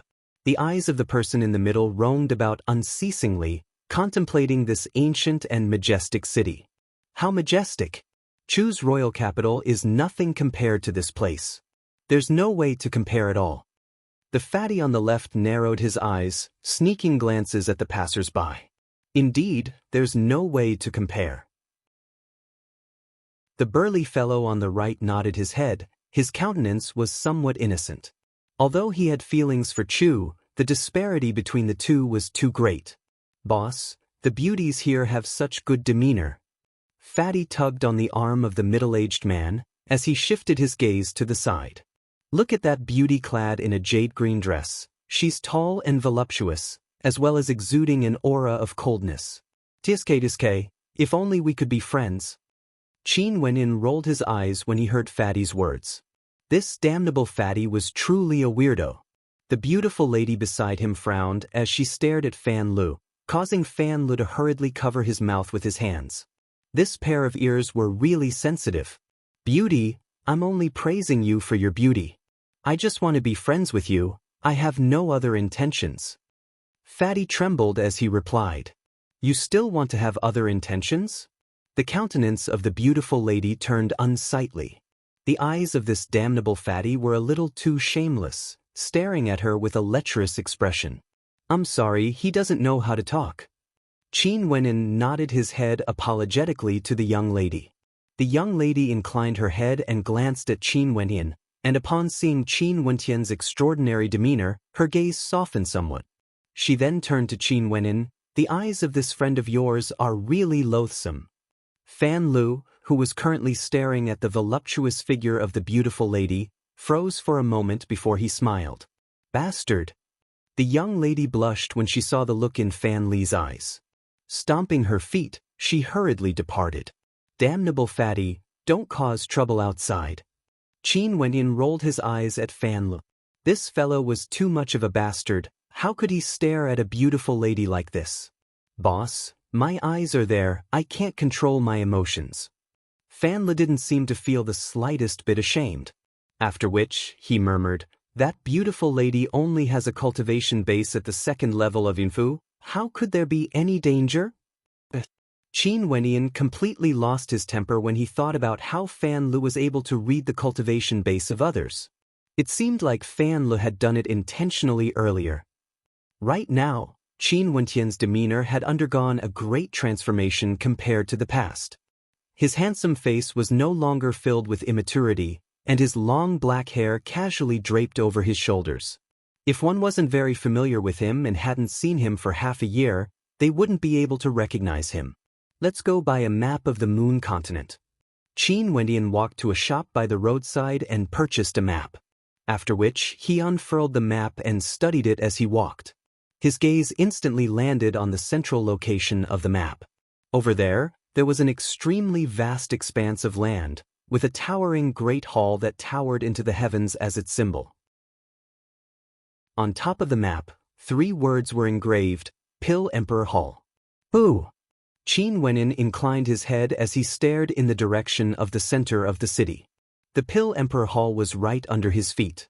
It was very close to Mo Qingqing, but at the same time, it felt extremely far away. Based on his current strength, if he casually ran there, he wouldn't even be able to enter the outer perimeter of the Pill Emperor Hall. Not only that, he didn't want to attract the attention of the Hua clan. Based on his current demeanor and appearance, even if he met Hua Taishu or Hua Xiaoyun, they wouldn't be able to recognize him with a single glance. Not to mention, if he didn't go to the northern region of the moon continent, how could it be so easy to meet them? If he was really that unlucky, he could only ask Qing Air to bring him away from the moon continent. However, he didn't want to take that step. His purpose in coming to the moon continent was none other than Hua Xiaoyun. Hua clan.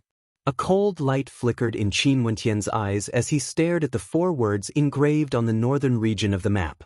Hua Xiaoyun would definitely pay for his actions. Boss, where are we going? Fatty opened the map as he asked Qin Wenyan. Qin Wenyan found a location and placed his finger on it. White Deer Institute. An expression of curiosity appeared on Fan Li's face. He was somewhat surprised that Qin Wenyan would come to the moon continent, but he also understood Qin Wenyan's personality. If Hua Xiaoyun didn't die, he wouldn't be satisfied. However, Fan Li was puzzled. Why did it seem like Qin Wenyan already had a destination in mind? The White Deer Institute? This should be the first time Qin Wenyan came to the moon continent, so how did he know what sort of place the White Deer Institute was? What sort of place is the White Deer Institute? Fan Lu asked Qin Wenyan. I don't know. Qin Wenyan studied the route on the map as he replied straightforwardly. This time around, it was Fatty's turn to roll his eyes, speechless. You don't know? This reply was simply too good. Okay, let's go. Qin Wenyan kept the map as a faint smile appeared in his eyes. Indeed, he didn't know what sort of place the White Deer Institute was. However, he knew that in the Azure Emperor token Dai had given him, there were several maps inscribed on it. One of the maps was the White Deer Institute, located in the moon continent of Grand Xia. This indicated that the White Deer Institute was one of the hidden powers of the Azure Emperor Palace. They had always been hidden within the moon continent, and after thousands of years, no one knew what the current situation was like. Maybe, other than the owner of the medallion, the members of the hidden powers of the White Deer Institute didn't even know where the other hidden powers were located. After all, too much time had passed, and they had already gotten used to their new identities. The White Deer Institute would be the first step for Qin Wenyan to come into contact with the hidden powers of the Azure Emperor Palace. He had to be cautious. Chapter 231.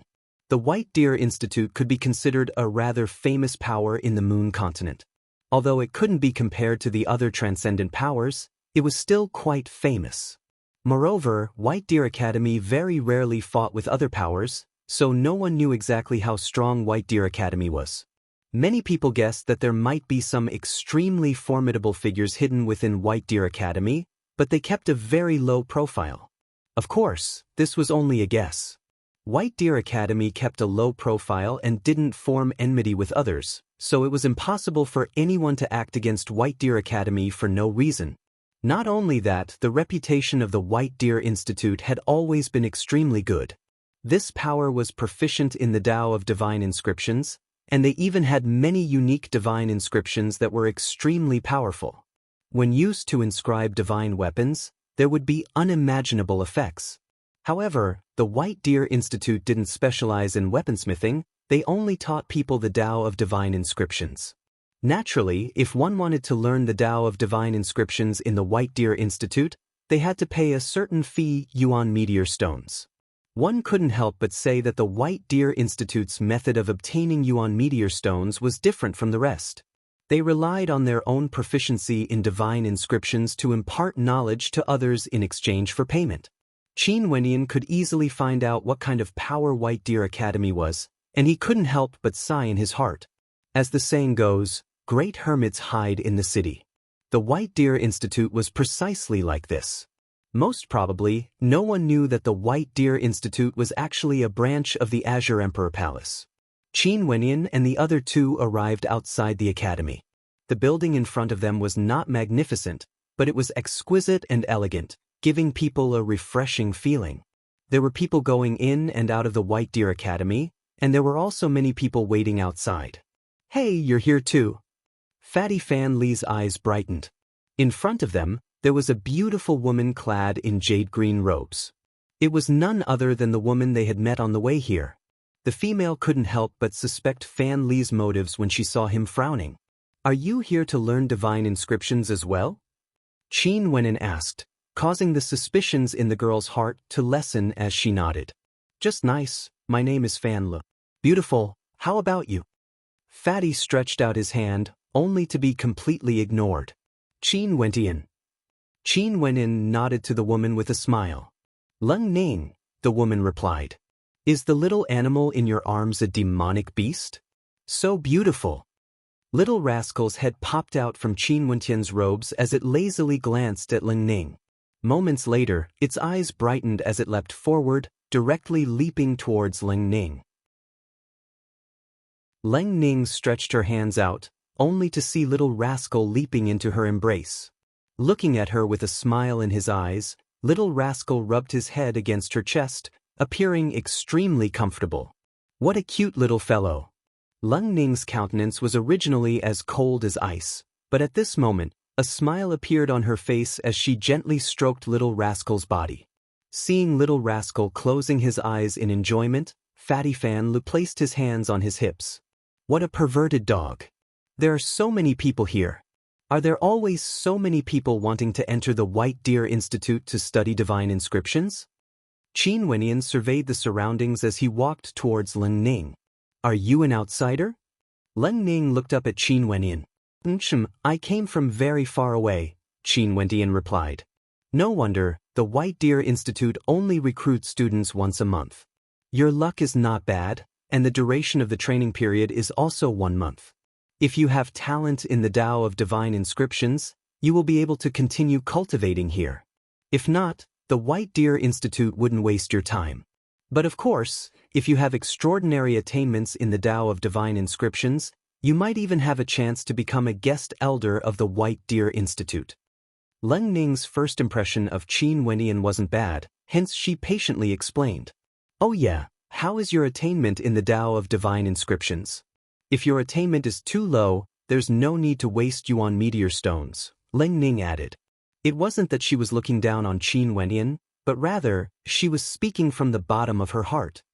"Should be, I guess I can be considered outstanding," Qin Wenyan replied in a low voice. Actually, with his attainment in the Tao of Divine Inscriptions, he could even guide others. "I believe that you came from a faraway place." Leng Ning rolled her eyes at Qin Wenyan. "Outstanding? In terms of attainment in the Tao of Divine Inscriptions, how many people would dare to say that they were outstanding?" This fellow looked extremely handsome, but it seemed like he was exaggerating. Maybe he didn't know how high the attainments in the Tao of Divine Inscriptions were. As long as you participate in the examination, you will have to pay a fee of 10 third-layer yuan meteor stones. You have to think this through, Leng Ning advised with good intentions.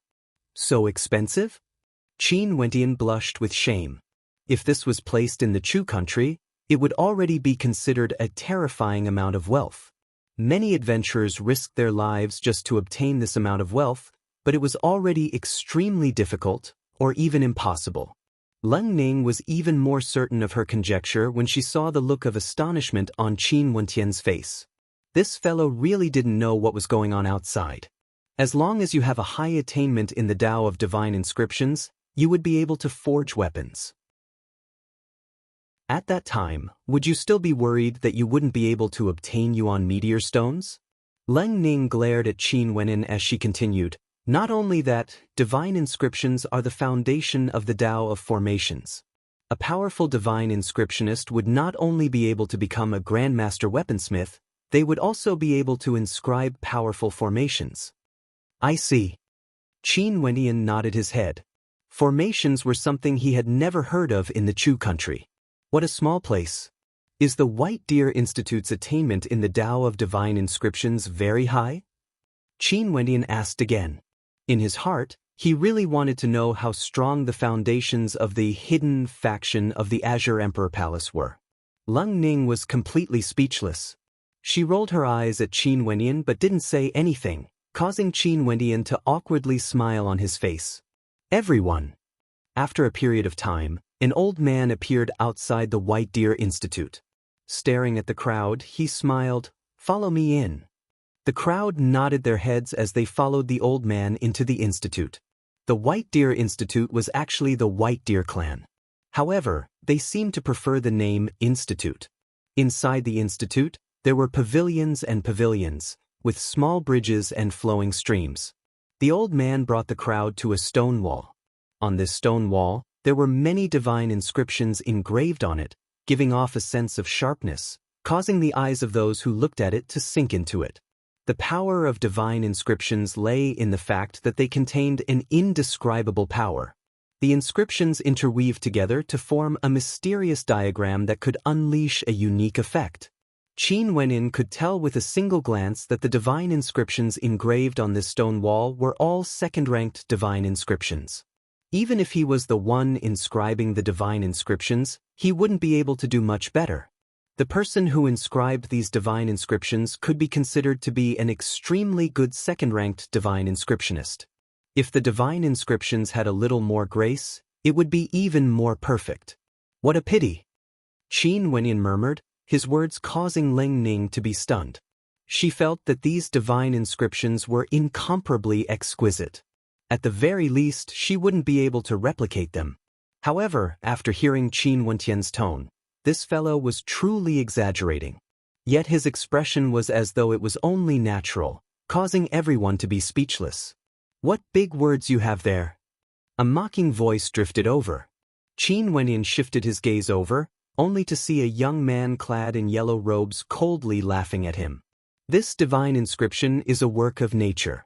Each stroke of the divine inscription is so perfect that there are no flaws at all. Yet in your words, it's a pity. After speaking, he shifted his gaze onto Leng Ning as he laughed. Leng Ning, is this your friend? Leng Ning furrowed her brows. This fellow was here as well. It seemed like he was intentionally looking for trouble when he saw that Qin Wenin was together with her. Although this divine inscription was already extremely powerful, with her judgment, she could still tell that there was still a gap between perfection and perfection. This young man was naturally able to tell as well, yet he still intentionally said those words. Yen Kong, what does this have to do with you? Leng Ning icily retorted. Yes, it has nothing to do with me. I'm just worried that you've met a bad friend, and you're too full of yourself. Yen Kong laughed, his words causing the gazes of the crowd to shift in their direction. Fan Lin narrowed his eyes as he stared at Yen Kong.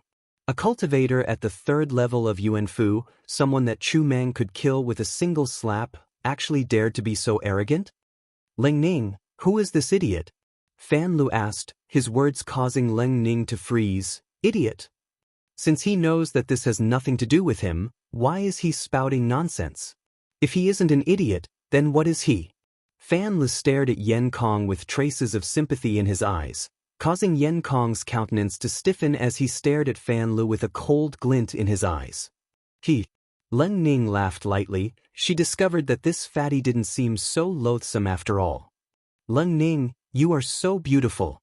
A radiant smile appeared on Fan Li's face when he saw Leng Ning's beautiful eyes.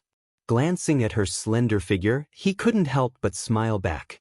Many in the crowd turned their gazes over, but upon hearing Fan Li's words, they couldn't help but perspire in shame.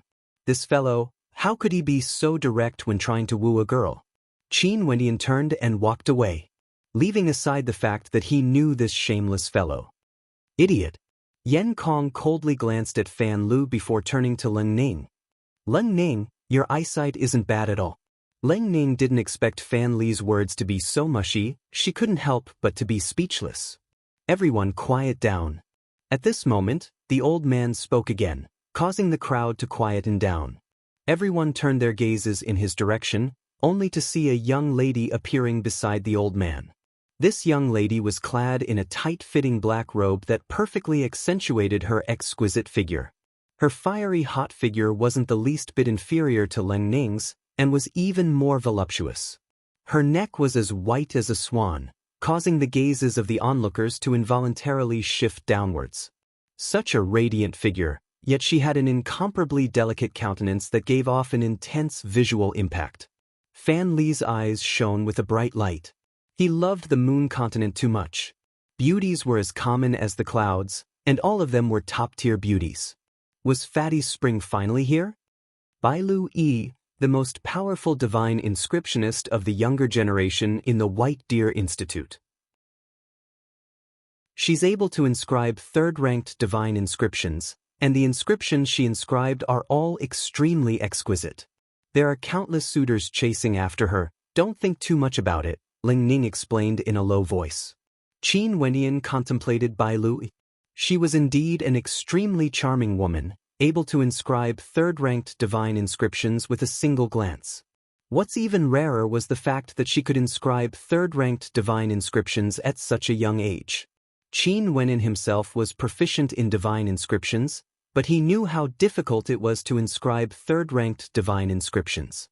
Being able to inscribe third-ranked divine inscriptions is indeed not bad. Qin Wendian lightly commented, not knowing that Leng Ning was completely speechless when she looked at him. Being able to inscribe third-ranked divine inscriptions was only not bad? Wasn't that already demon level? How could this fellow be so arrogant? Yet he didn't seem to feel the slightest bit ashamed, as though his words were only natural. Chapter 232. Bai Lu Yi surveyed the crowd before her before continuing, later on, all of you choose one of the divine inscriptions inscribed on the stone rampart and pass it to me. If your performance is good, I will take on the role of teacher for this batch of students. The eyes of the crowd brightened when they heard Bai Lu Yi's words. No one dared to think that Bai Lu Yi was inexperienced. As the strongest divine inscriptionist of the younger generation in the White Deer Academy, Bai Lu Yi's attainments in the Tao of divine inscriptions were extremely terrifying. Not only that, she was also a great beauty. The crowd was naturally more than willing to accept her, especially the young males. If he could make use of this opportunity to nurture his relationship with Bai Lu, these fellows are really indulging in fantasy. Leng Ning swept a glance at the gazes of the crowd, including Fan Lu. The White Deer Institute once wanted to find an outstanding young man for Bai Lu Yi, but Bai Lu Yi said that her man's attainments in the Tao of divine inscriptions were higher than hers. Hence, the White Deer Institute immediately gave up on the idea. Is her attainment in divine inscriptions really that high? Qin Wendian asked in astonishment. The students of the White Deer Academy are proficient in all kinds of divine inscriptions, and in addition to the fact that she has a forging-type astral soul, how could her talent in divine inscriptions not be high? Don't tell me you also have designs on her? Leng Ning contemplated Qin Wendian. Noticing Leng Ning's unfriendly gaze, Qin Wendian couldn't help but feel a little depressed. Not only did he have no interest in Bai Lu Yi, But even if he did, there was no need for Leng Ning to look at him in such a manner. I already have someone in my heart. Qin Wenyan shook his head and smiled. Only then did Leng Ning feel relieved. The woman in his heart is extremely beautiful, the #1 beauty in the Pill Emperor Hall. Fatty Fan Lu interjected. His expression froze as he stared at Fan Lu. Why don't you say that the person he's in love with is Mo Qingqing? How did you know? This time around, it was Fan Lu who was stunned. He had only casually mentioned it, but who would have thought that Leng Ning would actually be able to guess it? Seeing how serious Fan Lu was looking at her, Leng Ning held her breath and spat out a single word, scram. These guys were too shameless. Are you acquainted with Mo Qingqing? Qin Wendian asked in a low voice, his heart pounding. Qingqing, was she cultivating in that towering great hall? Leng Ning stared at Qin Wendian with a strange expression on her face. After which, she continued, before this, the daughter of the Pill Emperor, Luo He, accepted a disciple. Many major powers personally went over to congratulate her, and this matter shook the entire Moon continent. After which, the name of this female disciple was rumored to be Mo Qingqing. She has a countenance so beautiful that it could topple empires. Right now, who in the Moon continent doesn't know of her? However, you guys are really shameless enough to say such words. Who? Qin Wendian drew in a deep breath as a bitter smile appeared on his face. Seems like he really had to hurry up and gain control over the hidden faction of the Azure faction. If not, he wouldn't even have the qualifications to see Qingqing. Even a passerby would feel that the relationship between him and Qingqing was like a fool's dream. However, the White Deer Institute was a power that had been hidden for thousands of years.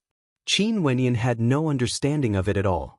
He could only take things one step at a time, infiltrating the core of the White Deer Institute first. He didn't know what attitude they had towards the Azure Emperor Palace. Okay, come over here and inscribe the divine inscriptions on the stone monument over here. At this moment, the old man beside Bai Lu spoke, leading the crowd forward. Over there were many stone monuments with densely packed divine inscriptions engraved on them. These should have been inscribed by the previous examinees. Fan Lu and Chu Mang stood to the left and right of Qin Wenyin, scratching their heads. They didn't understand divine inscriptions at all. Qin Wenyin had long since chosen the divine inscription he wanted to inscribe. Astral energy gushed forth from his body as resplendent astral light appeared on his fingertips. Inscribing runic lines of divine inscriptions on the stone monument, he completed them in one breath. Not long after, a flying sword appeared on the stone monument. Done, Miss Bailu, please take a look. At this moment, a voice drifted over. The person who spoke was none other than Yen Kong. He and Qin Wendian had finished inscribing at almost the same time. The gazes of the crowd turned to the stone monument in front of them, only to see an eagle soaring in the skies, flapping its wings as it soared into the skies. An aura gushed forth from the stone monument, causing the crowd to involuntarily sigh in admiration. The standard of this divine inscription could even be compared to the original divine inscriptions on the stone monument. As expected of someone from the Yen clan, their talent in the Tao of divine inscriptions is exceedingly high. Many mused. The Yen clan was extremely famous in this generation. Leng Ning's countenance was extremely unsightly. Not long after, she also inscribed a divine inscription. Although it wasn't bad, there was still a gap between her and Yen Kong. She could only barely inscribe a second-level divine inscription. She couldn't help but feel a tinge of sadness in her heart as she stared at her own divine inscription in a daze. Since you're done, let's return, the old man indifferently stated as the crowd dispersed. Did you inscribe a second-level divine inscription? Leng Ning absent-mindedly asked as she turned her head to Qin Wenyin. She even turned her head back to glance at Qin Wenyin. It seemed that Qin Wenyin had just inscribed a sword. What a simple divine inscription. Qin Wenyin lightly nodded his head. He should be able to get first place. Fan Lu was extremely clear about Qin Wentian's attainments in the Tao of divine inscriptions. For someone who could inscribe third-level divine inscriptions, a second-level divine inscription wouldn't be a problem at all. The old man and Bai Lu remained in front of the stone monuments, staring at the divine inscriptions on them. The old man smiled as he observed the divine inscriptions Yen Kong was inscribing. Yen Kong's strength is truly impressive. If he were to study in the White Deer Academy for a period of time, his attainments in the Tao of divine inscriptions would be even higher. There are many geniuses in this batch, but Yen Kong is the most impressive. You're wrong. At this moment, Bai Lu stood in front of a stone monument as she interjected. The old man's countenance faltered as he stared at the stone monument. The inscription of a sword was extremely simple, and although it exuded an aura of sharpness, it was, after all, a simple divine inscription. Bai Lu stretched out her hands as astral energy gushed forth, flowing along the divine inscription. Puchi! A terrifyingly sharp aura gushed forth, accompanied by the whistling of a sword intent. A moment later, the stone monument split apart, revealing a sword scar on its surface. Returning to one's natural state. This person's attainments in the Tao of divine inscriptions are at the grand completion of the second level. Bai Lu Yi's eyes flickered as she asked the old man, "Who was the one who inscribed that?" "I don't know. I've never seen that young man before." "Bai Lu Yi, are you going to be a teacher for this batch of students?" the old man asked. I'll do it." Bai Lu Yi nodded her head. "After you pay the Yuan meteor stones, bring them to the academy." "Right." The old man nodded his head as he made the necessary arrangements. Within the academy, there were many stone chairs and tables. In front of them, there was a stone wall inscribed with various types of divine inscriptions. Qin Wenyan sat beside Leng Ning, while Fan Lu and Chu Mang sat behind them. Bai Lu Yi walked to the stone wall, staring at the crowd as she stated, "Although there are a few among you who don't know anything about divine inscriptions, but since you're willing to waste your time here, I won't say anything more. Luckily, there's one person whose attainments in the Tao of divine inscriptions have reached the pinnacle of the second level. I have high hopes for him." Chu Mang scratched his head as an expression of shame appeared on his face. Beside him, Fan Le didn't know what shame was. He stared intently at Bai Lu Yi. The more he stared at her, the more beautiful she seemed. The gazes of the crowd shifted onto Yen Kong. He should be the person whom Bai Lu Yi had high hopes for. Feeling the gazes of the crowd, Yen Kong's lips curled up in a faint smile. He stood out like a crane among chickens, exuding a sense of pride. Leng Ning, on the other hand, felt a sense of defeat as her countenance turned cold. Divine inscriptions are one of the most miraculous energies in the world. Divine inscriptions can be used to forge weapons, inscribe formations, and can even be used in combat. The Tao of divine inscriptions contains the Tao of heaven and earth, allowing one to borrow the power of heaven and earth to unleash boundless might, Bai Lu explained to the crowd. Can divine inscriptions be as powerful as one's strength? No matter how high your Tao of divine inscriptions is, I'm still stronger than you. Can't I deal with you all the same? Fan Lu asked. Bai Lu glanced at him as she replied, "Look at the divine inscription you inscribed. You drew a little white puppy. It's not bad." Momentarily, the crowd erupted into laughter. Luckily, Fan Li's skin was thick, as though nothing had happened. "Have you heard of a Yuanfu cultivator killing a heavenly dipper sovereign?" Bai Lu asked. "That's impossible, right?" "Of course it's impossible for an ordinary Wu Xiu. But for powerful divine inscriptionists, they can borrow the power of heaven and earth to achieve such a feat in our moon continent. There's a legendary Grandmaster Divine Inscriptionist who killed a heavenly dipper sovereign with a cultivation base at the Yuanfu realm. Not only that, this battle was witnessed by many, so feel free to ask around." Bai Lu faintly explained, causing the countenances of the crowd to turn solemn. Evidently, they all knew of this matter. Is he really that powerful? Fan Li's lips twitched. Leng Ning rolled her eyes. This fellow didn't even know how powerful the White Deer Institute was. The Tao of divine inscriptions of the White Deer Institute was extremely famous in the entire moon continent. Divine inscriptions for weapons, divine inscriptions for formations, divine inscriptions for combat, they were all proficient in all of these fields. Bai Lu didn't look at Fan Lu as she continued her lecture. Qin Wenyan quietly listened. Although he had a high level of talent in the Tao of divine inscriptions, his knowledge regarding divine inscriptions was extremely limited. Divine inscriptions were undoubtedly the key for him to enter the White Deer Institute. This lecture lasted for 4 hours, and Qin Wenyan felt that he had benefited greatly from it. After which, they departed from the White Deer Institute. "How do you feel?" Leng Ning asked Qin Wenyan. "Not bad. Bai Lu Yi's attainments in the Tao of divine inscriptions are not bad, and she was able to give me some inspiration," Qin Wenyan laughed. Leng Ning rolled her eyes again. No matter how she listened to Qin Wentian's words, she couldn't help but feel that Qin Wentian's tone was extremely arrogant. Maybe this was just his personality. Actually, Qin Wentian's words were based on his own attainments in the Tao of divine inscriptions. However, Leng Ning had always felt that Qin Wentian's attainments in the Tao of divine inscriptions were ordinary, and hence, she naturally felt that his words were too arrogant. "Miss Leng, we've just arrived here, and we don't have a place to stay.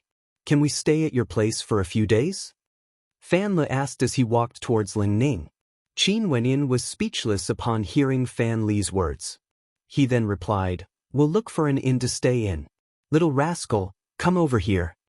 However, little rascal in Leng Ning's embrace actually rubbed his head against Leng Ning's chest, as though he was extremely unwilling to do so. This caused Qin Wenyan to be speechless. Little rascal was just as lecherous as Fan Le. "Forget it, my house isn't too far away anyway, and there are plenty of rooms available. You guys can stay here for a few days." Leng Ning was extremely fond of little rascal. Although these people were arrogant, they didn't seem to be bad people. Qin Wenyan was also quite polite. Maybe it was because he wanted to save face that he liked to put on an unfathomable front. Chapter 233. Qin Wenyan didn't expect Leng Ning to agree. It seemed that although this beauty looked cold, her heart was actually quite pure. If not, she wouldn't have agreed to let strangers stay in her house. After all, this was the first day they met. "Hee, Beauty Leng Ning, you better take note of your status. It wouldn't be good if my uncle found out about this." A voice drifted over. Yen Kong walked over and mocked Leng Ning. Leng Ning's countenance turned extremely unsightly as she spat out a single word, "Scram." "Leng Ning, you'd better be more polite to me." Yen Kong coldly laughed as he flicked his sleeves and left. There were a few people following behind him, and one of them laughed. "This lass from the Lung clan is truly beautiful. What a pity. But Yen Kong, you are truly blessed. Even Bai Lu Yi praised you for having a cultivation base at the peak of the second ranked. Maybe, you might have a chance." Yen Kong's countenance brightened as he turned his head to glance at Leng Ning. This lass was very beautiful, but sadly she wasn't his. However, when he thought of Bai Lu Yi's alluring figure and pure countenance, his heart couldn't help but palpitate with eagerness. As long as he performed well this month, he could join the White Deer Institute as a guest elder and interact with Bai Lu Yi frequently. Thinking of this, Yen Kong left with an arrogant expression on his face. "Let's go." Leng Ning spoke in a low voice. It was unknown if it was because of Yen Kong's words, but her countenance was as cold as ice, as though she had something on her mind. She even ignored Fan Le's attempts to disturb her, causing Qin Wenyan to guess that Leng Ning must have met with some trouble. The Lung clan could be considered a major clan in this region, much larger compared to the Mo clan in Chu. Any clan in the Moon continent would be incomparable to the Chu country. After walking for a while, two silhouettes appeared in front of them. It was a young man and a young woman. "Over here." Leng Ning intentionally avoided them, but the young woman had already called out with a smile, "Leng Ning, why are you leaving the moment you see me?" "Leng Lin, what's the matter?" Leng Ning asked with a frown. "I heard you went to the White Deer Institute to study divine inscriptions. Why do you have to work so hard? When the time comes, you can just marry him. At that time, your status will also rise." Leng Lin's tone seemed a little strange. "Let's go." Leng Ning didn't want to bother with Leng Lin, as she whispered to Qin Wenyan and the rest behind her. "Hee, you actually brought a few men back. You have to be careful of your image. Could it be that you want to learn from me and find someone reliable?" As Lung Lin spoke, she leaned on the body of the young man beside her. The young man watched on calmly with a smile on his face, contemplating Leng Ning and the others. Leng Ning didn't intend to waste any more time and continued walking forwards. Qin Wenin walked to the side of Leng Ning, and upon seeing the baleful look on her face, he couldn't help but ask in a low voice, "The clan arranged a marriage for you, are you not willing?" Qin out, Qin clan, Leng Ning didn't even bother to ask. Glances, Leng Ning's words. Yes. Here. Ningri. It seemed like this matter was Leng Ning's Achilles heel. As the young miss of the Leng clan, Leng Ning had her own private courtyard. There were many rooms in this courtyard. She pointed to a room and said to Qin Wenyan, "You stay in this room, he'll stay in that room, and that fatty will stay in the room furthest to the side." "Why am I staying in the room furthest to the side?" Fan Lu asked with a bitter expression. "I'm worried about you," Leng Ning coldly replied, causing Fan Li's countenance to crumble. "Nonsense, what nonsense?" At this moment, an enraged voice drifted over, followed by the sound of footsteps. A middle-aged man walked over, sweeping a glance at Qin Wenin and the rest as he coldly asked, "Who are they?" "A friend I met in the White Deer Institute." Leng Ning's countenance was as cold as ever. "They studied divine inscriptions together with you? What a joke. Do you think you can solve this problem by finding a few random men? Are you trying to anger the Yen clan?" The middle-aged man angrily berated, "Let them leave. You don't need to interfere in my matters." Leng Ning bluntly stated, "I'm your father." The middle-aged man raged. Hee, so you still remember that you're my father?" Leng Ning's eyes flickered with coldness. "How infuriating. Why are you so immature? I'm doing this for your own good. That's a third-ranked grandmaster we're talking about." The middle-aged man pointed at Leng Ning. "Scram!" Leng Ning roared. "Do." The silhouette of the middle-aged man flickered as he lifted his palm, preparing to strike out.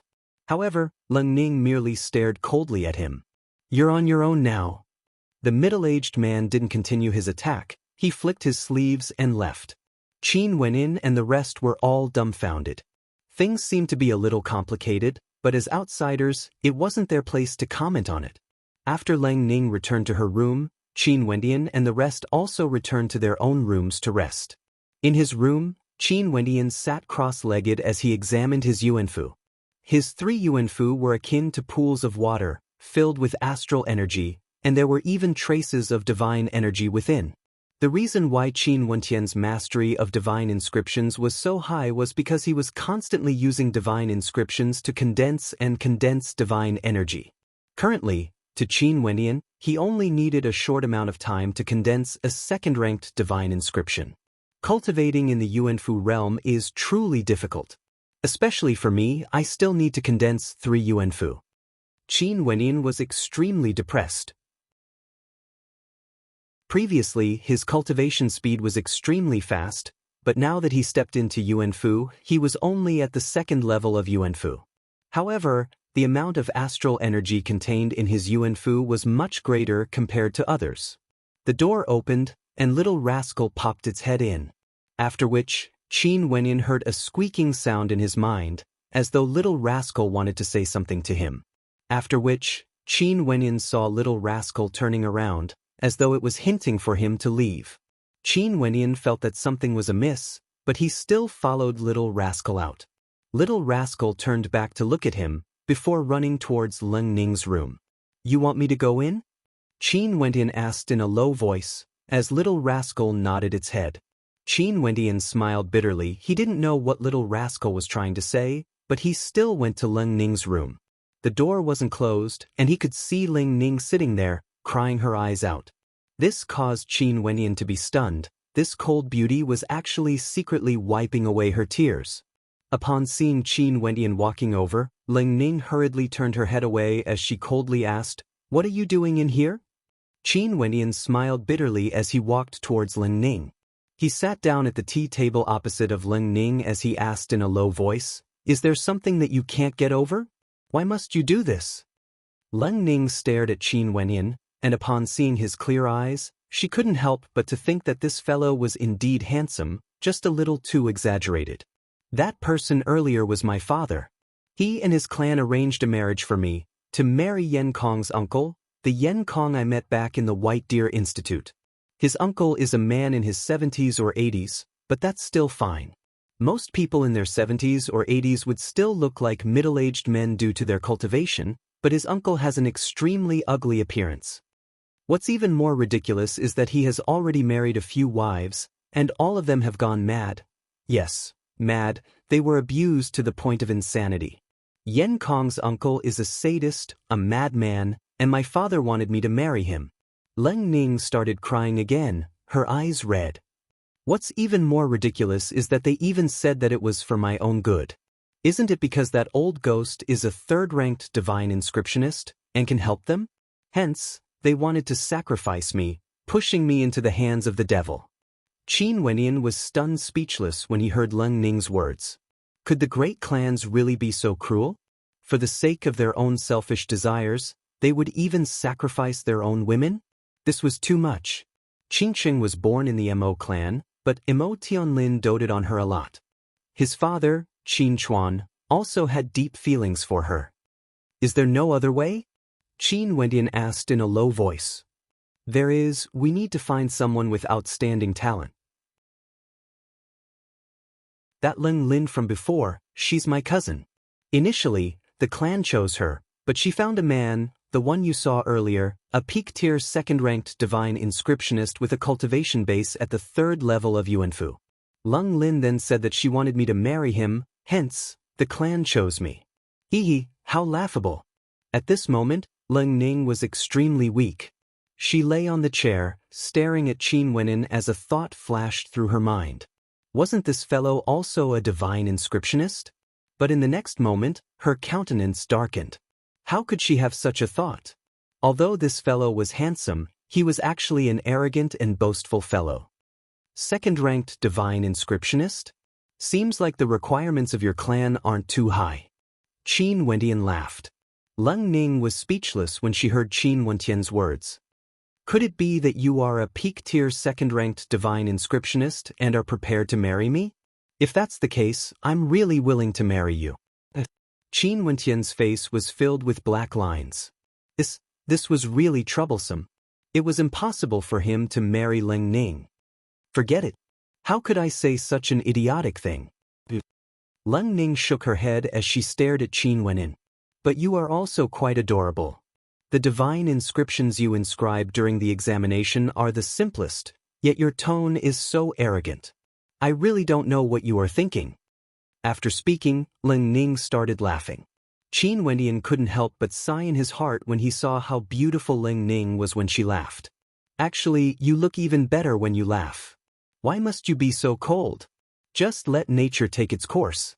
Maybe when the time comes, there will be a solution. Qin Wendian persuaded. Fine, I'll laugh. Leng Ning's mood lightened up after she spoke. She glared at Qin Wendian with hidden bitterness, exuding an aura of femininity. Actually, I'm a third-ranked divine inscriptionist. Qin Wendian spoke to Leng Ning. He didn't know if he could help her or not. Leng Ning froze for a moment before giggling. I know, the person in your heart is Mo Qingqing from the Pill Emperor Hall. The two of you are in love with each other. This time around, you came to the Moon Continent to look for Mo Qingqing, right? Qin Wendian seriously nodded his head. Leng Ning was completely speechless. Good. Thank you for listening to me. You should leave now, this is my room. Qin Wendian smiled bitterly. Was he so untrustworthy? In any case, he still had to stay here for a period of time. He might as well see if he could help this pitiful lass. As for marrying her, Qin Wendian had no such thoughts. After Qin Wendian left, Leng Ning shook her head and whispered, What a braggart! If you were a third-ranked divine inscriptionist, I would even be willing to be your concubine. Qin Wentian's perception was extremely sharp. Upon hearing Leng Ning's words, he almost fell to the ground. His face was filled with black lines. Could he still reveal his talent as a third-ranked divine inscriptionist in the future?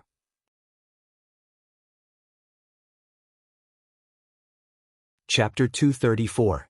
The night was as tranquil as still water. Qin Wenyin was quietly cultivating in his room.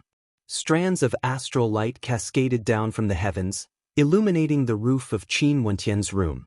Leng Ning sat on a rattan chair in the middle of the courtyard. The two ends of the chair were dangling from a tree on both sides, gently swaying in the wind. When she was young, her mother would often tease her like this. Sadly, her mother had passed away, and her father had no status in the clan. Thinking of this, Leng Ning lightly sighed, as a bitter smile appeared on her face. Lifting her head, she gazed in the direction of Qin Wentian's room. From such a close distance, she could feel that the astral light in his room was much denser. What a braggart! How interesting! Leng Ning couldn't help but laugh at the thought of Qin Wentian's shamelessness. This person's skin was so thick that she was speechless. She had said that they were in love, yet he still had the cheek to nod his head? When the sun rose, Qin Wentian walked out of his room. Upon seeing Leng Ning sleeping on the rattan chair, he couldn't help but walk up and drape his cloak over her. Leng Ning's eyelashes fluttered as she opened her eyes. Upon seeing Qin Wenyin, she involuntarily smiled. "Good morning, Grandmaster Divine Inscriptionist." Qin Wenyin perspired. "Morning. The sun is about to rise, I'll go prepare some food. I'm not used to not eating in the morning." Leng Ning stood up from the rattan chair and went to prepare some snacks. Although it was fine for cultivators at the Yuanfu realm to not eat or drink, humans still love to use food as a supplement to their lives, to satisfy their cravings. Not bad. Qin Wenyin smiled as he tasted the snacks. "Thank you, Grandmaster, for your praise. Shouldn't we wake those two fellows up and head to the White Deer Institute?" Leng Ning mischievously asked. "The two of them aren't interested in divine inscriptions, it doesn't matter if they don't go or not. Let's go first." Qin Wendian spoke in a low voice. If Fan Lu and Chu Mang were willing to cultivate here, it wouldn't be a waste of time. "That's fine too." Leng Ning nodded her head and the two of them headed towards the White Deer Institute. However, before he could enter the academy, Qin Wenyin was blocked by someone. Today, Yan Kong was clad in a blue robe, and there were a few people following behind him, blocking the path of Qin Wendian and Leng Ning. Their countenances were filled with hostility. "I heard that you stayed in her courtyard yesterday?" Yan Kong stared at Qin Wenyin. His narrowed eyes seemed to gleam with the sharpness of a blade, causing people to feel extremely uncomfortable. "Yan Kong, I don't need you to interfere in my matters." Leng Ning furrowed her brows as she berated. "You will marry into my Yen family sooner or later. You better be careful." Yan Kong coldly stared at Leng Ning before turning to Qin Wenyin. "It's fine if you like women, but there are some women you can't touch. If not, you won't even know how you died. Let me give you a piece of advice. Get the hell out of the Leng clan as soon as possible." After speaking, Yan Kong turned and stepped into the White Deer Institute. The people beside him laughed as they watched Qin Wendian and Leng Ning, with hints of mockery in their eyes. After which, they followed after Yan Kong. "I'm sorry, I've implicated you." Leng Ning apologized. "I was the one who took the initiative to stay at your residence. What are you apologizing for?" Qin Wendian casually shrugged his shoulders. Fan Le had told him before that Yan Kong's cultivation base was at the 3rd level of Yuanfu, and was a peak-tier 2nd-ranked divine inscriptionist. He wouldn't pose any threat to Qin Wendian. Only the Yan clan might be a little troublesome, but if Yan Kong really wanted to deal with him, Qin Wendian wouldn't mind teaching him a lesson. "Why don't you move out today?" Leng Ning shook her head as she stared at Qin Wendian. "It's fine, there's no need to bother with him." Qin Wendian didn't mind as he stepped into the White Deer Institute. Leng Ning shook her head as she stared at Qin Wentian's back view. This fellow was too stubborn. When Yan Kong was talking to him, why didn't he have any reaction at all? And now, he was acting so stubbornly in front of her. Qin Wentian's studies in the White Deer Institute were very peaceful. The knowledge Bai Lu Yi had imparted to him had indeed opened a new door for him in the Tao of Divine Inscriptions. In the past, he only knew that divine inscriptions could be used to forge weapons and cast divine energy. But now, he understood that the Tao of divine inscriptions was extremely broad and profound. According to the teachings of the White Deer Institute, The Tao of divine inscriptions could be divided into 4 categories: divine inscriptions forging, divine inscriptions inscribing, divine inscriptions combat, and divine inscriptions puppet refinement. Forging weapons with divine inscriptions, as the name implied, was to forge divine weapons. Inscribing formations with divine inscriptions was to inscribe formations. As for combat with divine inscriptions, it was something that Qin Wenyan had comprehended in the past. It was just that his comprehension of divine inscriptions was very shallow. As for puppet refinement with divine inscriptions, it was to use the power of divine inscriptions to forge puppets. Bai Lu didn't explain the Tao of puppets in detail, but Qin Wenyan couldn't help but feel a faint sense of excitement in his heart. He had once cultivated the Tao of divine inscriptions, using divine inscriptions to condense innate techniques that could be unleashed through the arterial pathways of the body. Similarly, using divine inscriptions to inscribe divine energy could also be unleashed through the arterial pathways of the body. Hence, he had always had a bold idea. Could it be that the structure of the human body, as well as the meridians of the human body, were themselves a type of unique divine inscriptions? He could imagine that the human body was made up of countless divine runes. If that was the case, the Tao of puppets would be completely understandable. Other than lecturing on the basics of divine inscriptions, Bai Lu would also personally teach the students how to research, inscribe, and destroy divine inscriptions. Unknowingly, a month's time was almost up. To someone like Fan Lu, this was indeed a waste of time and yuan meteor stones. But to Qin Wenyan, this investment was truly worth it. In front of the stone rampart of the academy, Bai Lu no longer continued her lecture. She glanced at the students before her. Her countenance was still as calm as ever, giving off a feeling of cold. Yet that pure and innocent countenance of hers was extremely endearing. Okay, tomorrow will be the last day for you all to learn from me. Tomorrow, I will not be teaching you all in the academy. Instead, I'm preparing to head to the Hell Arena in the Eastern City to personally spectate the battles between divine inscriptions, Bai Lu stated, causing the pupils of many to narrow. Hell Arena. What kind of place is the Hell Arena? Qin Wenyan asked in a low voice to Leng Ning, who was beside him. Leng Ning's countenance turned solemn. When she thought of that terrifying place, she felt her scalp going numb. This cold beauty Bai Lu was truly audacious. She actually wanted to head to the Hell Arena. The craziest place in the Moon continent is both heaven and hell.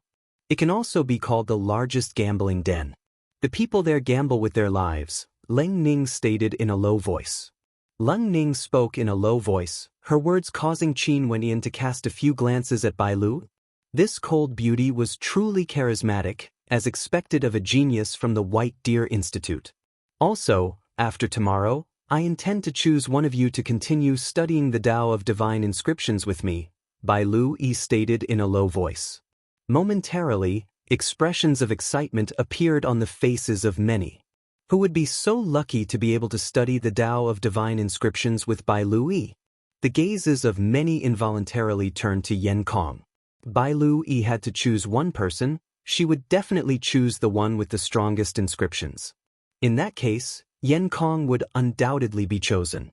However, Qin Wenyan didn't think so.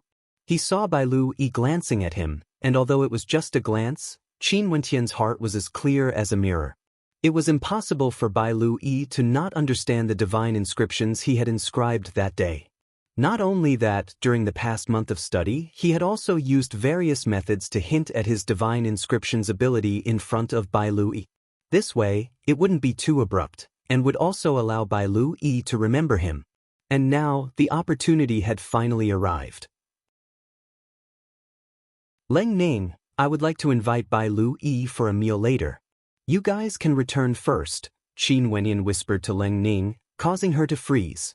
She glared at Qin Wenyan. Bai Lu rarely interacts with men. A few days ago, Yan Kong also invited her, but she rejected him. This fellow was still as arrogant as ever. He hadn't changed at all. I know. Qin Wenyan nodded his head, as though he didn't care at all. Leng Ning was speechless, but she didn't say anything more. Let him hit the wall himself. Yan Kong, who was in front, turned his head and glanced at Qin Wenyan. This fellow really didn't listen to advice. He still hadn't moved out of the Lung clan. And now, he even wanted to invite Bai Lu-yi for a meal? What a joke. Alright, let's call it a day. Everyone, disperse, Bai Lu-yi stated. Teacher Bai Lu, Qin Wenyan called out, seeing that Bai Lu-yi was about to depart. Bai Lu-yi halted her steps upon seeing Qin Wenyan. She had a deep impression of Qin Wenyan since the first time he took the divine inscription examination. In the following month, he was extremely serious and would ask questions whenever he didn't understand something. Some of his questions sounded like idiocy, but he didn't mind even if he would be laughed at by others. Bai Lu-yi felt that it was strange why Qin Wenyan would ask such basic questions. This fellow would occasionally give her hints, but she could sense that Qin Wentian's attainments in the Tao of divine inscriptions weren't as simple as a second-ranked divine inscriptionist. This was also the reason why she wanted to recruit someone to continue learning under her. Is there anything I can help you with? Bai Lu-yi asked, looking at Qin Wenyan. I would like to invite Teacher Bai Lu for a meal to discuss some questions regarding the Tao of divine inscriptions. I wonder if Teacher Bai Lu is free? Qin Wenyan smiled as he walked towards Bai Lu. The entire academy was filled with boos. Qin Wentian's words instantly caused a commotion. Was this fellow crazy? Was he dreaming? He actually wanted to invite their goddess to a meal? What a fool.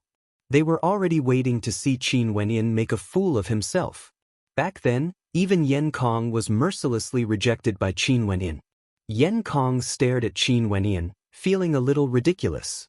Shifting his gaze to Ling Ning, he laughed in a low voice. This friend of yours, is there a problem here? As Yan Kong spoke, he pointed to his head, causing the people around him to burst out laughing. Ling Ning's countenance was unsightly, but since Qin Wenyan wanted to do this, there was nothing she could do. At this moment, a crisp sound rang out, causing the smile on Yan Kong's face to freeze. His finger was still pointing to his head, yet he couldn't move it no matter how hard he tried.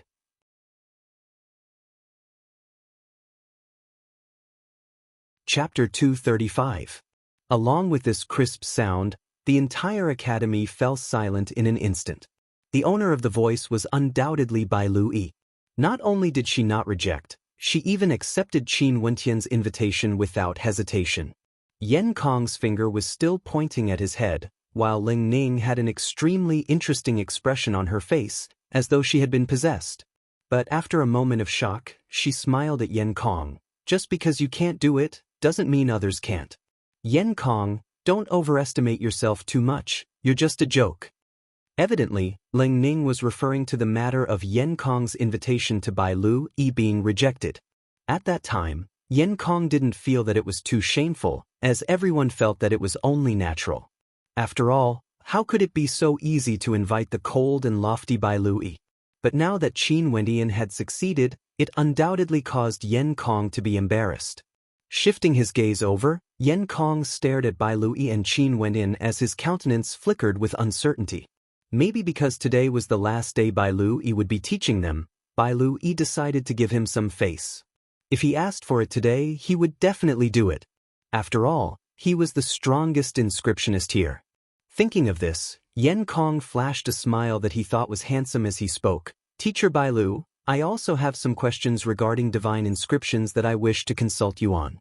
Bai Lu-yi was just about to leave with Qin Wenyan when she heard Yan Kong's words.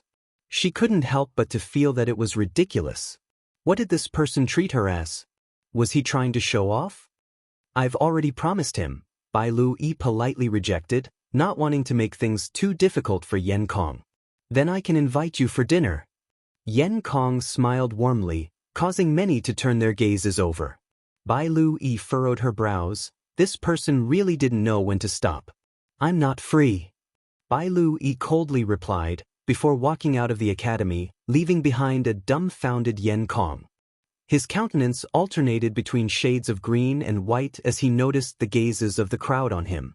This is called asking for a beating. Ling Ning giggled.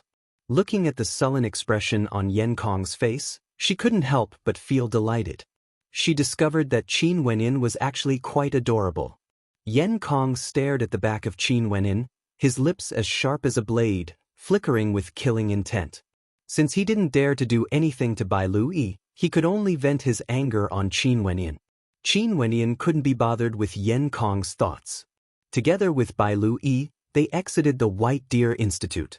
Bai Luyi's beautiful eyes stared at him as she asked, "Where are we going?" "I don't know the place. Why don't you take me there?" Qin Wenyan awkwardly replied. Bai Luyi's beautiful eyes flickered as she stared at him. "Is this how you treat us?" I entered the White Deer Institute on the first day I arrived in the Moon Continent. Since then, I've been staying with the Lung clan. Qin Wenyan said, a little embarrassed. "All right then, come with me," Bai Lui straightforwardly replied. Qin Wenyan smiled as he followed after her. However, not long after, Qin Wenyan began to cry. Bai Lui brought him to an inn named Immortal Aroma Lodge. The environment of this inn was extremely elegant, especially so for the location Bai Lui had chosen. Behind a folding screen, the two of them could be seen leaning against the railing, gazing down at the lake below. A gentle breeze blew past, and there were only the two of them in the room. The wine and dishes on the table were rich and mellow, while the aroma of meat assailed the nostrils. The dishes were actually cooked using special ingredients mixed with the meat of precious demonic beasts. The price of this table was equivalent to the price Qin Wenyan had to pay for a month's worth of divine inscriptions. Bai Lui couldn't help but smile when she saw Qin Wenyan staring at her unblinkingly. Her smile was akin to the blooming of a snow lotus on an iceberg, exuding a wondrous feeling. The Immortal Aroma Lodge is the most famous inn in the Moon Continent, and we have many branches. The dishes here are all specially made and are extremely beneficial to Wu Xiu's health. It's just that the price is a little too high. But you asked me to bring you here, are you unwilling to part with the price? Bai Luyi's countenance was pure and innocent, and her smile was extremely beautiful. However, when Bai Lui saw that Qin Wenyan was still staring at her, she couldn't help but feel uneasy. This fellow, didn't he just tease her a little? Why must he be so petty? That smile of yours is worth it. Qin Wenyan laughed, causing Bai Lui to freeze. She glared at Qin Wenyan before reverting back to her usual cold self. She didn't expect that she would be teased by him instead. Let's call it even. Qin Wenyan couldn't help but feel a sense of joy in his heart. Bai Lui must have been hiding her true side in front of them. Bringing him here was just a prank. You've got guts. Bai Lui knew that Qin Wenyan was doing this on purpose. Speak, what's your level of attainment in the Tao of Divine Inscriptions? Before I joined the White Deer Institute, I've always been a third-ranked divine inscriptionist. Qin Wenyan didn't hide anything from Bai Lui. Without sufficient strength, how would he be able to control the White Deer Institute? Then why did you purposely come here to learn? Bai Lui glared at Qin Wenyan. But my understanding of divine inscriptions is extremely limited. For example, the forging of weapons, inscribing formations, combat techniques, as well as the creation of puppets, I'm completely clueless about them. Before this, I could only inscribe third-ranked divine inscriptions to aid in the forging of third-ranked divine weapons, Qin Wenyan explained. Do you have any samples of the divine inscriptions you inscribed? Bai Lui asked. Qin Wenyan nodded his head as he caressed the interspatial ring on his finger. A moment later, a painting appeared in Qin Wenyan's hands as he passed it over to Bai Lui. An innate technique hidden within the divine inscriptions. Bai Lui could discern the profundity of the painting with a single glance. She stared at Qin Wenyan in astonishment. This fellow's level of attainment in the Tao of Divine Inscriptions was actually so high? Have you really never studied it before? You're just trying to figure it out yourself? Bai Lui was extremely curious about Qin Wenyan. I have a forging-type astral soul, and was born with the aptitude for inscribing divine inscriptions. If Qin Wenyan were to tell Ling Ning these words, she would definitely say that he was boasting. However, Bai Lui didn't doubt his words.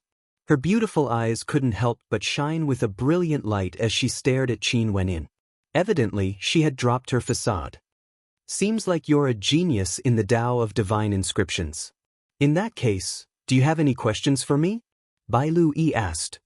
Didn't you say you wanted me to continue studying the Tao of Divine Inscriptions with you? Qin Wenyin laughed as he looked at Bai Lu Yi, causing her to stare at him. You sure are narcissistic. If it's not me, could it be Yan Kong?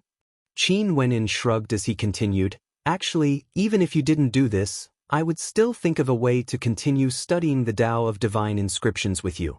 After all, there are many things that I don't understand.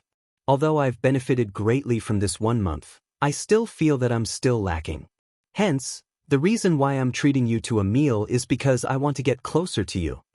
Bai Lu Yi stared at Qin Wenyan in astonishment. She only saw that Qin Wentian's eyes were clear and pure, and he had a simple smile on his face. It was very sincere, completely different from the gazes of many men when they looked at her. Not only that, he didn't hide his intentions at all, causing her to feel a sense of intrigue. You won't have improper thoughts about me, right? Bai Lu Yi suddenly asked. Qin Wenyan coughed, almost choking on his wine. That simple and innocent face of hers was indeed extremely lethal. Qin Wenyan didn't expect Bai Lu Yi to be so direct. He bitterly smiled. Miss Bai Lu Yi, I already have a woman that I love. Is that so? Bai Lu Yi was still skeptical. Is she beautiful? Yes, she's very beautiful. Qin Wenyan nodded his head. How is she compared to me? Bai Lu Yi smiled as she looked at Qin Wenyan, causing Qin Wenyan to see her in a new light. She should be more beautiful than you. Qin Wenyan seriously nodded his head, causing Bai Lu Yi's beautiful eyes to freeze for a moment before she smiled. In that case, I'd like to meet her in the future. Does that mean you believe me? Qin Wenyan also relaxed. For the time being, I'll believe you. However, if I discover that you're lying to me, you better be careful. Bai Lu Yi flashed a threatening expression, causing Qin Wenyan to shiver involuntarily. According to Leng Ning, this Bai Lu Yi was extremely powerful, and was even proficient in the Tao of puppets. Every time someone dared to disrespect her, they would be taught a terrible lesson. After that, the two of them chatted about some topics related to divine inscriptions. Qin Wenyan was extremely satisfied with this meeting. In the future, he would be able to study divine inscriptions together with Bai Lu Yi, which meant that he would have 1 foot in the White Deer Institute. His first step in taking over the White Deer Institute. After returning to the Leng clan, Leng Ning kept staring at Qin Wenyan, her beautiful eyes flickering. What are you looking at? Qin Wenyan perspired. What did you talk about with Bai Lu Yi? Leng Ning asked curiously. Nothing much, I just wanted to get closer to her. After all, I'll be studying divine inscriptions together with her in the future. Qin Wenyan replied, his words causing Leng Ning's lips to twitch. You're saying that Bai Lu Yi will choose you to be with her? Anichim. Qin Wenyan nodded. Leng Ning stretched out her hand, gently placing it on Qin Wentian's forehead. Over the past month, the two of them had grown closer and treated each other as friends. Hence, Leng Ning was much more casual with her actions. What are you doing?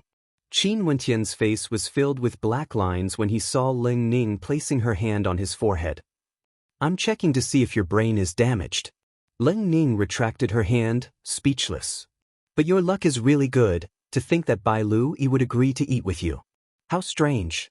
After which, Leng Ning shook her head and returned to her room.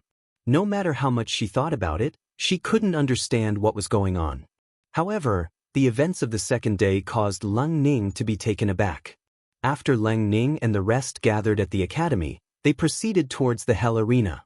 Bai Lu Yi walked in front alone, and no one dared to approach her. Qin Wenyan was the only one who was more daring, walking shoulder to shoulder with Bai Lu.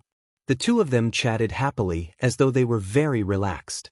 Upon seeing this, Leng Ning was dumbfounded. Could it be that Bai Lu Yi, this pure and innocent teacher, had been duped by the boastful Qin Wenyan? Yan Kong narrowed his eyes, his gaze akin to that of a venomous snake, as he stared fixedly at Qin Wentian's back. Only Fatty Fan Li's worship of Qin Wenyan had reached a point where he could prostrate himself before him.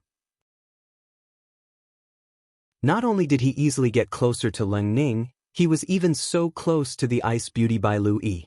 How could he not be inferior to Qin Wenyan? As he thought of this, Fatty Fan Lu even narcissistically touched his own face. At this moment, many in the crowd were thinking that Bai Lu was only 18 this year, in the prime of her youth. Could it be that she had fallen in love with Qin Wenin?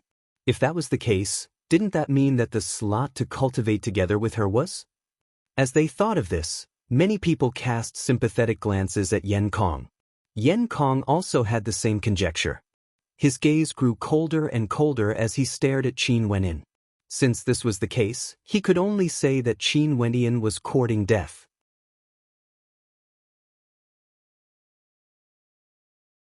Chapter 236. The Hell Arena was located in the eastern region of the Moon continent, facing the Jade Cloud Lake, resembling an island suspended in the middle of the lake. The number of people entering and exiting the Hell Arena was extremely high. Up ahead, there was an empty space that seemed to be a spectator's stand. In front of Qin Wenin and the rest, a flight of stairs appeared. So many people! Qin Wenin was taken aback. The Hell Arena is one of the most famous places in the Moon continent. Let's go up, Bai Lu stated. Qin Wenin inclined his head and stared ahead. The towering stone pillars towered over the surface of the lake, propping up the 3 towering platforms, giving off an intense visual impact to the spectators. You're right, Bai Lu replied. This is the Hell Arena. The one in the middle is reserved for Heavenly Dipper sovereigns to battle against each other. The one on the left is for Yuanfu sovereigns, while the one on the right is for non-standard battles. For example, divine inscriptions and puppets battles, Bai Lu explained. Heavenly Dipper sovereigns actually came here to gamble? Qin Wenin exclaimed in bewilderment. On the way here, Bai Lu had already given him a brief introduction of the Hell Arena. It was the most brutal arena in the Moon continent, as well as the most luxurious gambling platform. Once you stepped onto the Hell Arena, your life or death would be determined by fate. There was no way to concede, and as long as you were still on the arena, your life or death would be determined by your strength. Heavenly Dipper sovereigns only need to participate in the battles, and if they win, the rewards will be increased. You have to know that Heavenly Dipper sovereigns require a huge amount of resources to cultivate, and not all Heavenly Dipper sovereigns have the support of their clans. Many have to depend on themselves, and the Hell Arena provides them with a way to quickly accumulate resources as well as to temper themselves in combat. Bai Lu explained in a low voice. When they entered, they had already paid the entrance fee of Yuan meteor stones. With so many spectators, even if they didn't participate in the battles, it would still be a hefty sum of money.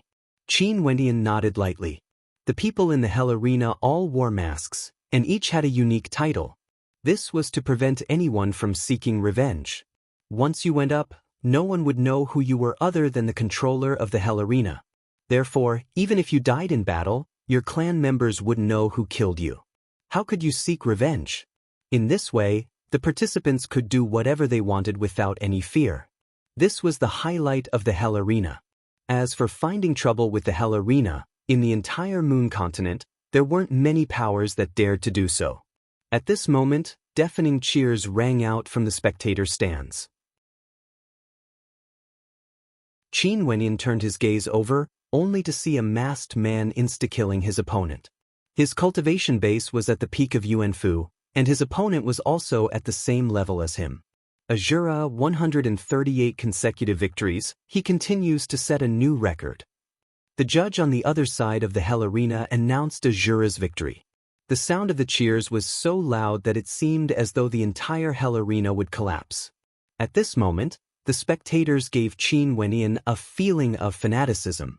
This masked man, Azura, was able to achieve 138 consecutive victories.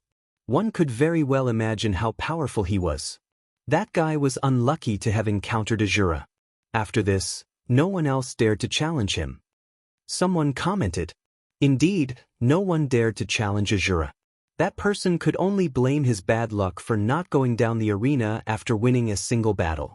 He was too arrogant, and in the end, he met Azura. No one dared to challenge him. Azura walked down the pathway, and no one knew of his identity. Azura took off his mask as he walked down the pathway. His countenance was expressionless. It seemed like the Hell Arena no longer had any effect on him. In the future, he wouldn't come here again. As for wealth, it was nothing more than floating clouds to him. If Qin Wenyan saw Azura's appearance, he would definitely recognize him. The top ranker of the heavenly fate rankings of Grand Xia, Hua Taishu. Azura, who could he be? Bai Lu Yi murmured. Evidently, she was also filled with curiosity towards this mysterious and powerful Azura. This man was the legend of the Hell Arena, with 138 consecutive victories. Not only that, he had never feared anyone challenging him after his victory. But within the Yuanfu realm, there was no one who could defeat him. He was a true legend. There's someone on the right platform, it's Hades and a newcomer. This Hades is a third-ranked puppet master, and his strength is extremely terrifying. The reason I brought you all here is because I want you all to witness a battle between divine inscriptionists. Bai Lu Yi turned her head and spoke to the crowd. They all came to the right platform, and after finding an empty space, Bai Lu Yi sat together with Qin Wendian, causing the spectators to suspect that there was something fishy going on between the two of them. There's going to be a good show. There's actually someone who dares to challenge Hades. Expressions of interest appeared on the faces of the spectators, and there were even some who ran to the betting booth to place their bets. Although the payout rate for Hades was extremely low, they were still willing to bet on him. Hee. Hades laughed sinisterly. After that, a figure appeared in front of him, floating in the air. A human? Qin Wentian's gaze froze. It couldn't be a human, it must have appeared from his interspatial ring. A humanoid puppet. The cultivation methods of this Hades are somewhat evil. He likes to use humans as puppets, Bai Lu Yi stated in a low voice. In front of Hades' opponent, a metallic puppet appeared. Naturally, it was in the form of a human, but it was much larger in size. Hades' opponent's body directly entered the body of the puppet, allowing him to control it as he pleased. Hades. Hades coldly spat out. The humanoid puppet moved like the wind, transforming into a blur as it dashed towards the metallic puppet. Lifting its palms, a terrifying revolving sword slashed out, slashing towards its opponent.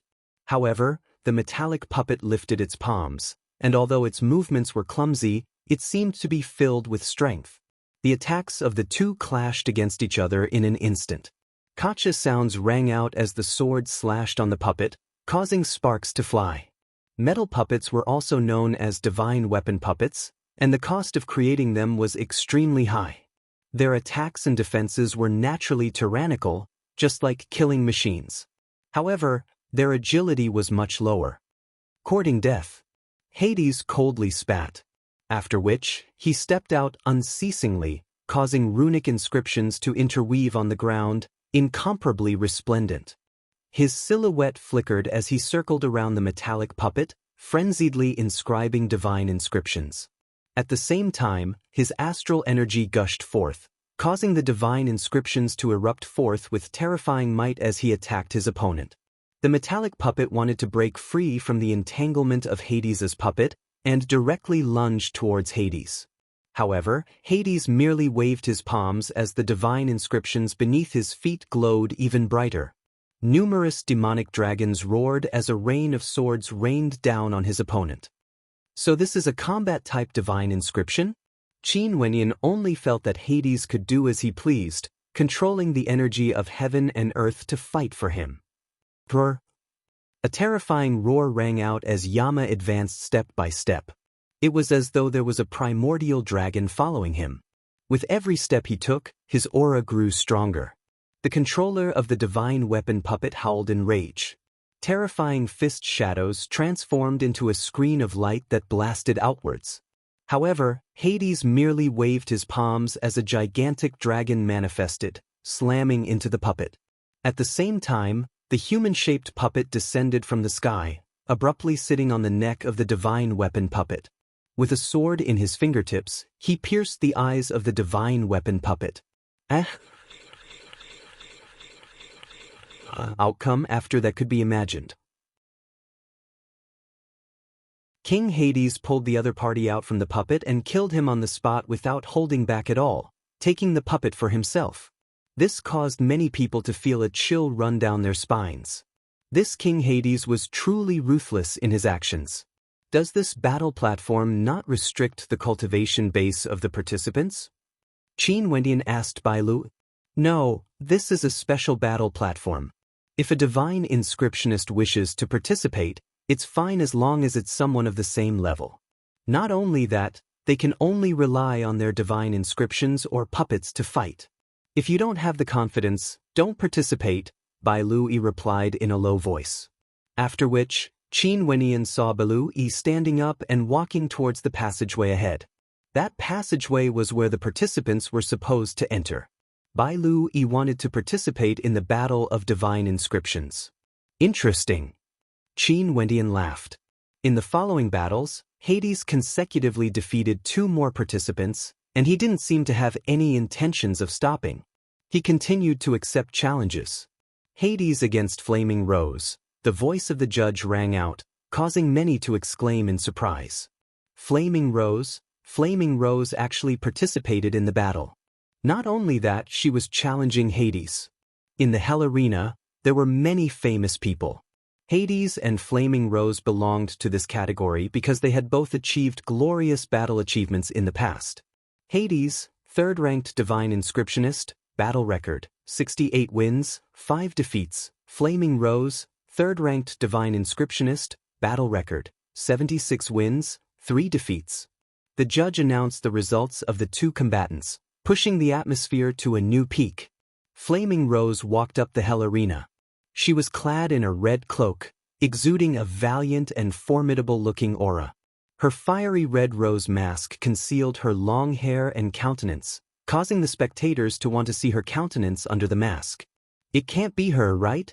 Qin Wendian frowned. Cold Bai Lu, her name was Flaming Rose? I really want to see if Flaming Rose is beautiful or not. Hades' hoarse voice rang out, as his puppet dashed towards Flaming Rose. Flaming Rose similarly released her puppet. It was a female puppet, and although it wasn't a humanoid puppet, it was extremely similar.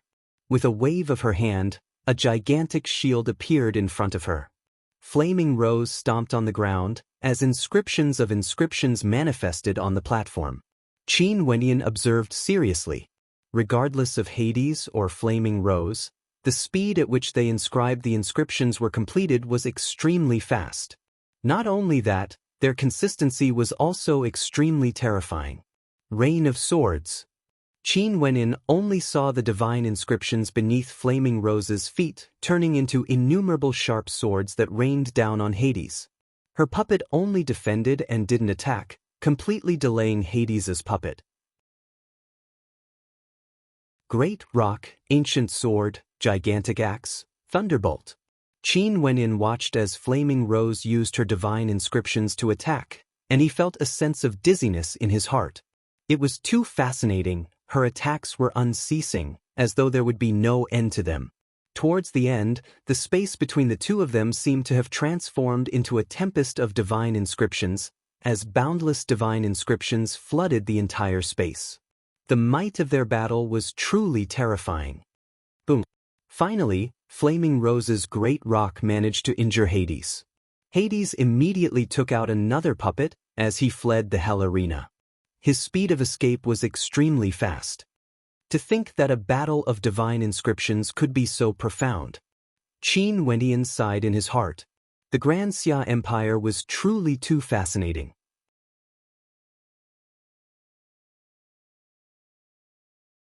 Chapter 237.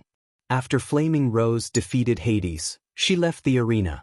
Not long after, Bai Lu returned to the spectator stands, only to see Qin Wendian looking at her with a smile that was not a smile. What are you looking at? Bai Lu noticed Qin Wendian staring at her, and a strange expression appeared on her face. Flaming Rose, Qin Wendian whispered in Bai Lu's ears, causing her to glare fiercely at him. How much is the reward for a Yuanfu cultivator? Qin Wendian asked in a low voice. It depends on one's battle record and the specific situation. Normally, those with good battle records would receive a high reward for every victory they win. For those without any battle records, the reward would be extremely low. For example, Azura, the reward for every victory he won was extremely high. Flaming Rose replied to Qin Wendian. What about you? You have such a good battle record, Qin Wenyan laughed. Not even 100 yuan meteor stones, Bai Lui replied, as if admitting that she was flaming rose. Third heavenly layer? Qin Wentian's countenance stiffened. This reward was simply too frightening. Of course, Bai Lui replied with disdain. How profitable! Qin Wentian's eyes gleamed with sharpness. I'll go and give it a try. Qin Wentian stood up and walked forward. Leng Ning, who was behind him, involuntarily called out, "Where are you going?" Qin Wentian turned his head back and smiled. "I'm going to the Hell Arena." Are you crazy? If you don't have yuan meteor stones, I can give you some. Are you courting death by going to the Hell Arena? Leng Ning's countenance turned cold as she berated Qin Wentian. Even if you win a few battles by luck, you won't be able to obtain any yuan meteor stones. Only true experts with shocking battle records would be able to earn enough yuan meteor stones. Hearing Leng Ning's words, Qin Wentian laughed. Although this lass's tone wasn't very nice, she was concerned about him. The nervousness in her eyes was real. You knew I couldn't do it. Qin Wentian glared at Leng Ning. Teacher Bai Lu, can you persuade this fellow? Leng Ning turned her gaze onto Bai Lu. Why would I persuade him? How could a third-ranked divine inscriptionist die so easily? Even if he was defeated, he should at least have some life-saving methods. Go ahead then. Death will bring peace and quiet. Leng Ning cursed. Qin Wentian smiled, but didn't say anything. He walked towards the passageway and entered the Hell Arena.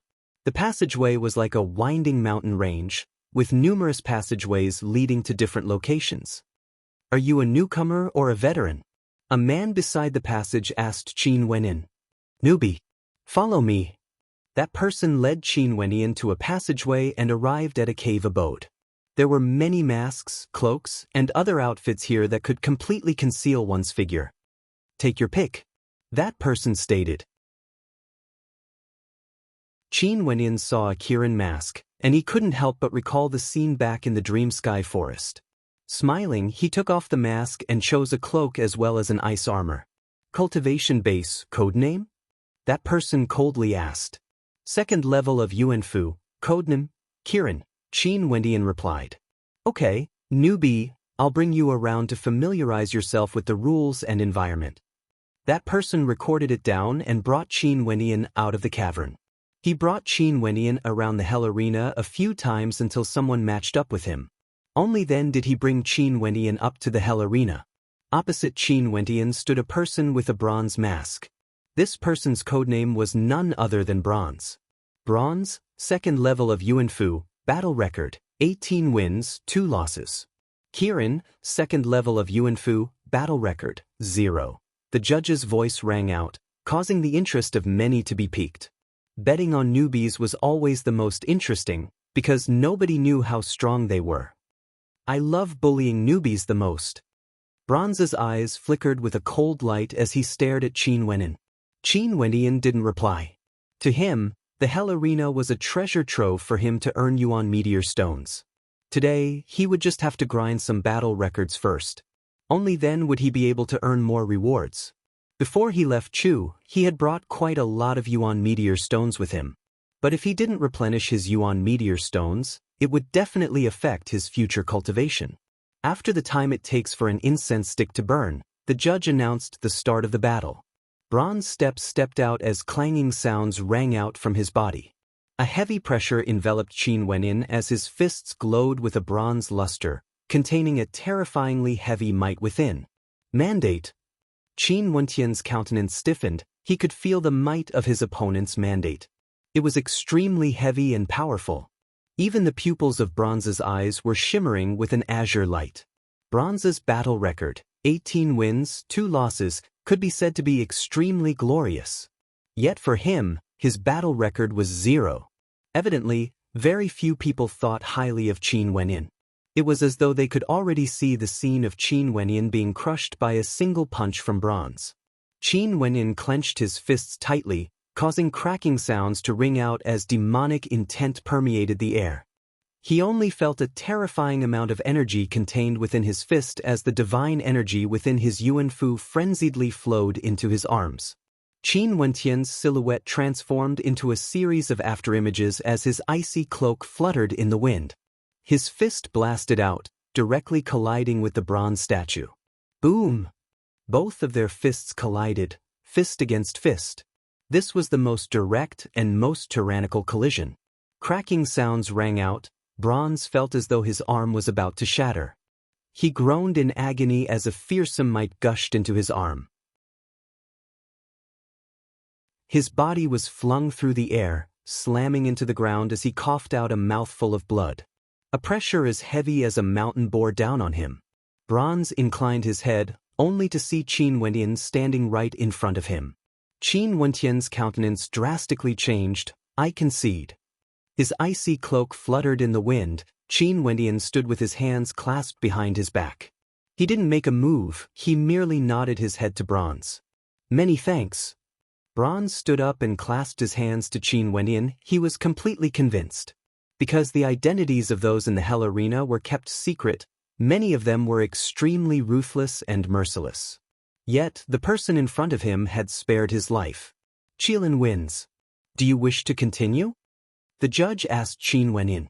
Qin Wentian lightly nodded his head. He was here to gain some battle achievements. This Qilin is indeed strong. He actually defeated Bronze so easily. The crowd mused. Following that, Qin Wentian continued to fight, and the spectators heard the same thing. Qilin wins. Qilin wins. Qilin wins 10 consecutive victories. Qilin wins 15 consecutive victories. Voices rang out one after another, as the gazes of many turned to the Hell Arena on the left. Winning a few battles was easy, but winning over 10 battles in a row was extremely difficult. That was because there were many powerful characters among the challengers. Even those seated in the spectator stands couldn't help but step into the Hell Arena to challenge Qin Wentian. Hence, a strange phenomenon occurred in the Hell Arena today. There were actually many newcomers who had 0 battle achievements, yet their combat prowess was extremely powerful. However, the result was still defeat. Qilin had already obtained 30 consecutive victories, 0 defeats. Is it that fellow? Bai Lu-yi stared at the figure of Qilin in the Hell Arena. She couldn't be sure if it was Qin Wentian. After all, there were quite a few newcomers who had 0 battle achievements, and all of them wore masks and cloaks to conceal their features. Anyone could have been Qin Wentian. He shouldn't be this strong, right? Bai Lu-yi mused. After 30 consecutive victories, Qilin finally stopped accepting challenges and walked down the Hell Arena, causing many to feel a sense of regret. Not long after, Qin Wentian returned to the spectator stands, a light smile on his face. 30 consecutive victories, it could be considered a small harvest for him today. How was it? How does it feel to be oppressed? Leng Ning glared at Qin Wentian. Which one are you? Cold Blade? Cold Moon? Or Ancient Pine? The names Leng Ning mentioned were all newcomers who had 0 battle achievements against Qilin. I'm Qilin. Qin Wentian laughed. Although the Hell Arena could keep one's identity a secret, as long as one paid attention to it, there were still some who didn't care about keeping it a secret. For example, if Bai Lu-yi went to the Hell Arena in front of them, these people might have guessed that she was the Flame Rose. But Bai Lu-yi obviously didn't care about keeping it a secret. Leng Ning rolled her eyes, completely speechless at this fellow's ability to boast. You're lucky that Qilin's methods weren't ruthless. If not, would you still be here today? Don't be so rash next time. Leng Ning curled her lips. Qilin, who had 30 consecutive victories, should have already reached a level where he could fight against those at the 3rd level of Yuanfu. Okay, let's return, Bai Lu-yi spoke as the spectators nodded their heads. It was already late, it was time to head back. On the way back, Bai Lu-yi and Qin Wentian walked in front, causing Leng Ning's lips to twitch. This brat liked to talk big, but he was really good at picking up girls. Are you really Qilin? Bai Lu-yi stealthily asked Qin Wentian, as a hint of curiosity flashed in her eyes. Yes. Qin Wentian knew that Bai Lu-yi had an innocent side to her, and he smiled as he nodded his head. His words caused Bai Lu-yi's eyes to flash with a strange light. What a mysterious fellow. Come to the White Deer Institute tomorrow and study divine inscriptions with me. I'll bring you around the institute today. Qin Wendian nodded his head, and the group returned to the White Deer Institute. Bai Lu Yi halted her steps as she spoke to the crowd. This 1-month period shall end here. If any of you wish to continue on a deeper level, you can apply to the administrator of the White Deer Institute. That's all for now. After speaking, Bai Lu Yi cast a glance at Qin Wendian, and the two of them walked towards the White Deer Institute. Wait a minute. A cold voice abruptly drifted over. Yan Kong's countenance was extremely unsightly to behold. Bai Lu Yi hadn't even announced the name of the participant, and she had already left. In the past, everyone had assumed that he would be chosen. This caused him to feel extremely humiliated. Is there anything else? Bai Lu Yi asked, her tone cold. Miss Bai Lu, didn't you say that you wanted to choose someone to study divine inscriptions with you? Yan Kong politely asked. I've already made my choice. There's no need to report it to you. Bai Lu Yi was clearly unhappy. Her meaning was very clear. What else did Yan Kong want? Yan Kong, still want to ask, who did Miss Bai Lu choose? Yan Kong's countenance grew even colder, and the crowd could feel that something was wrong with the atmosphere. It seemed like Yan Kong was truly enraged. Bai Lu Yi's countenance turned even colder when she saw that Yan Kong was still pestering her. We've been following Miss Bai Lu for a month now, and Miss Bai Lu wanted to choose someone to study divine inscriptions with you. Shouldn't she have chosen the one with the highest attainment in the Tao of divine inscriptions? But now Miss Bai Lu actually chose him? Yan Kong's heart was filled with rage when he saw Bai Lu Yi telling him to scram. Although the White Deer Institute was extremely famous, his Yan clan wasn't weak either. As he thought of this, he coldly laughed. Miss Bai Lu, are you acting like this because you've fallen in love? Bai Lu Yi was so angry that her body trembled involuntarily. Let me do it.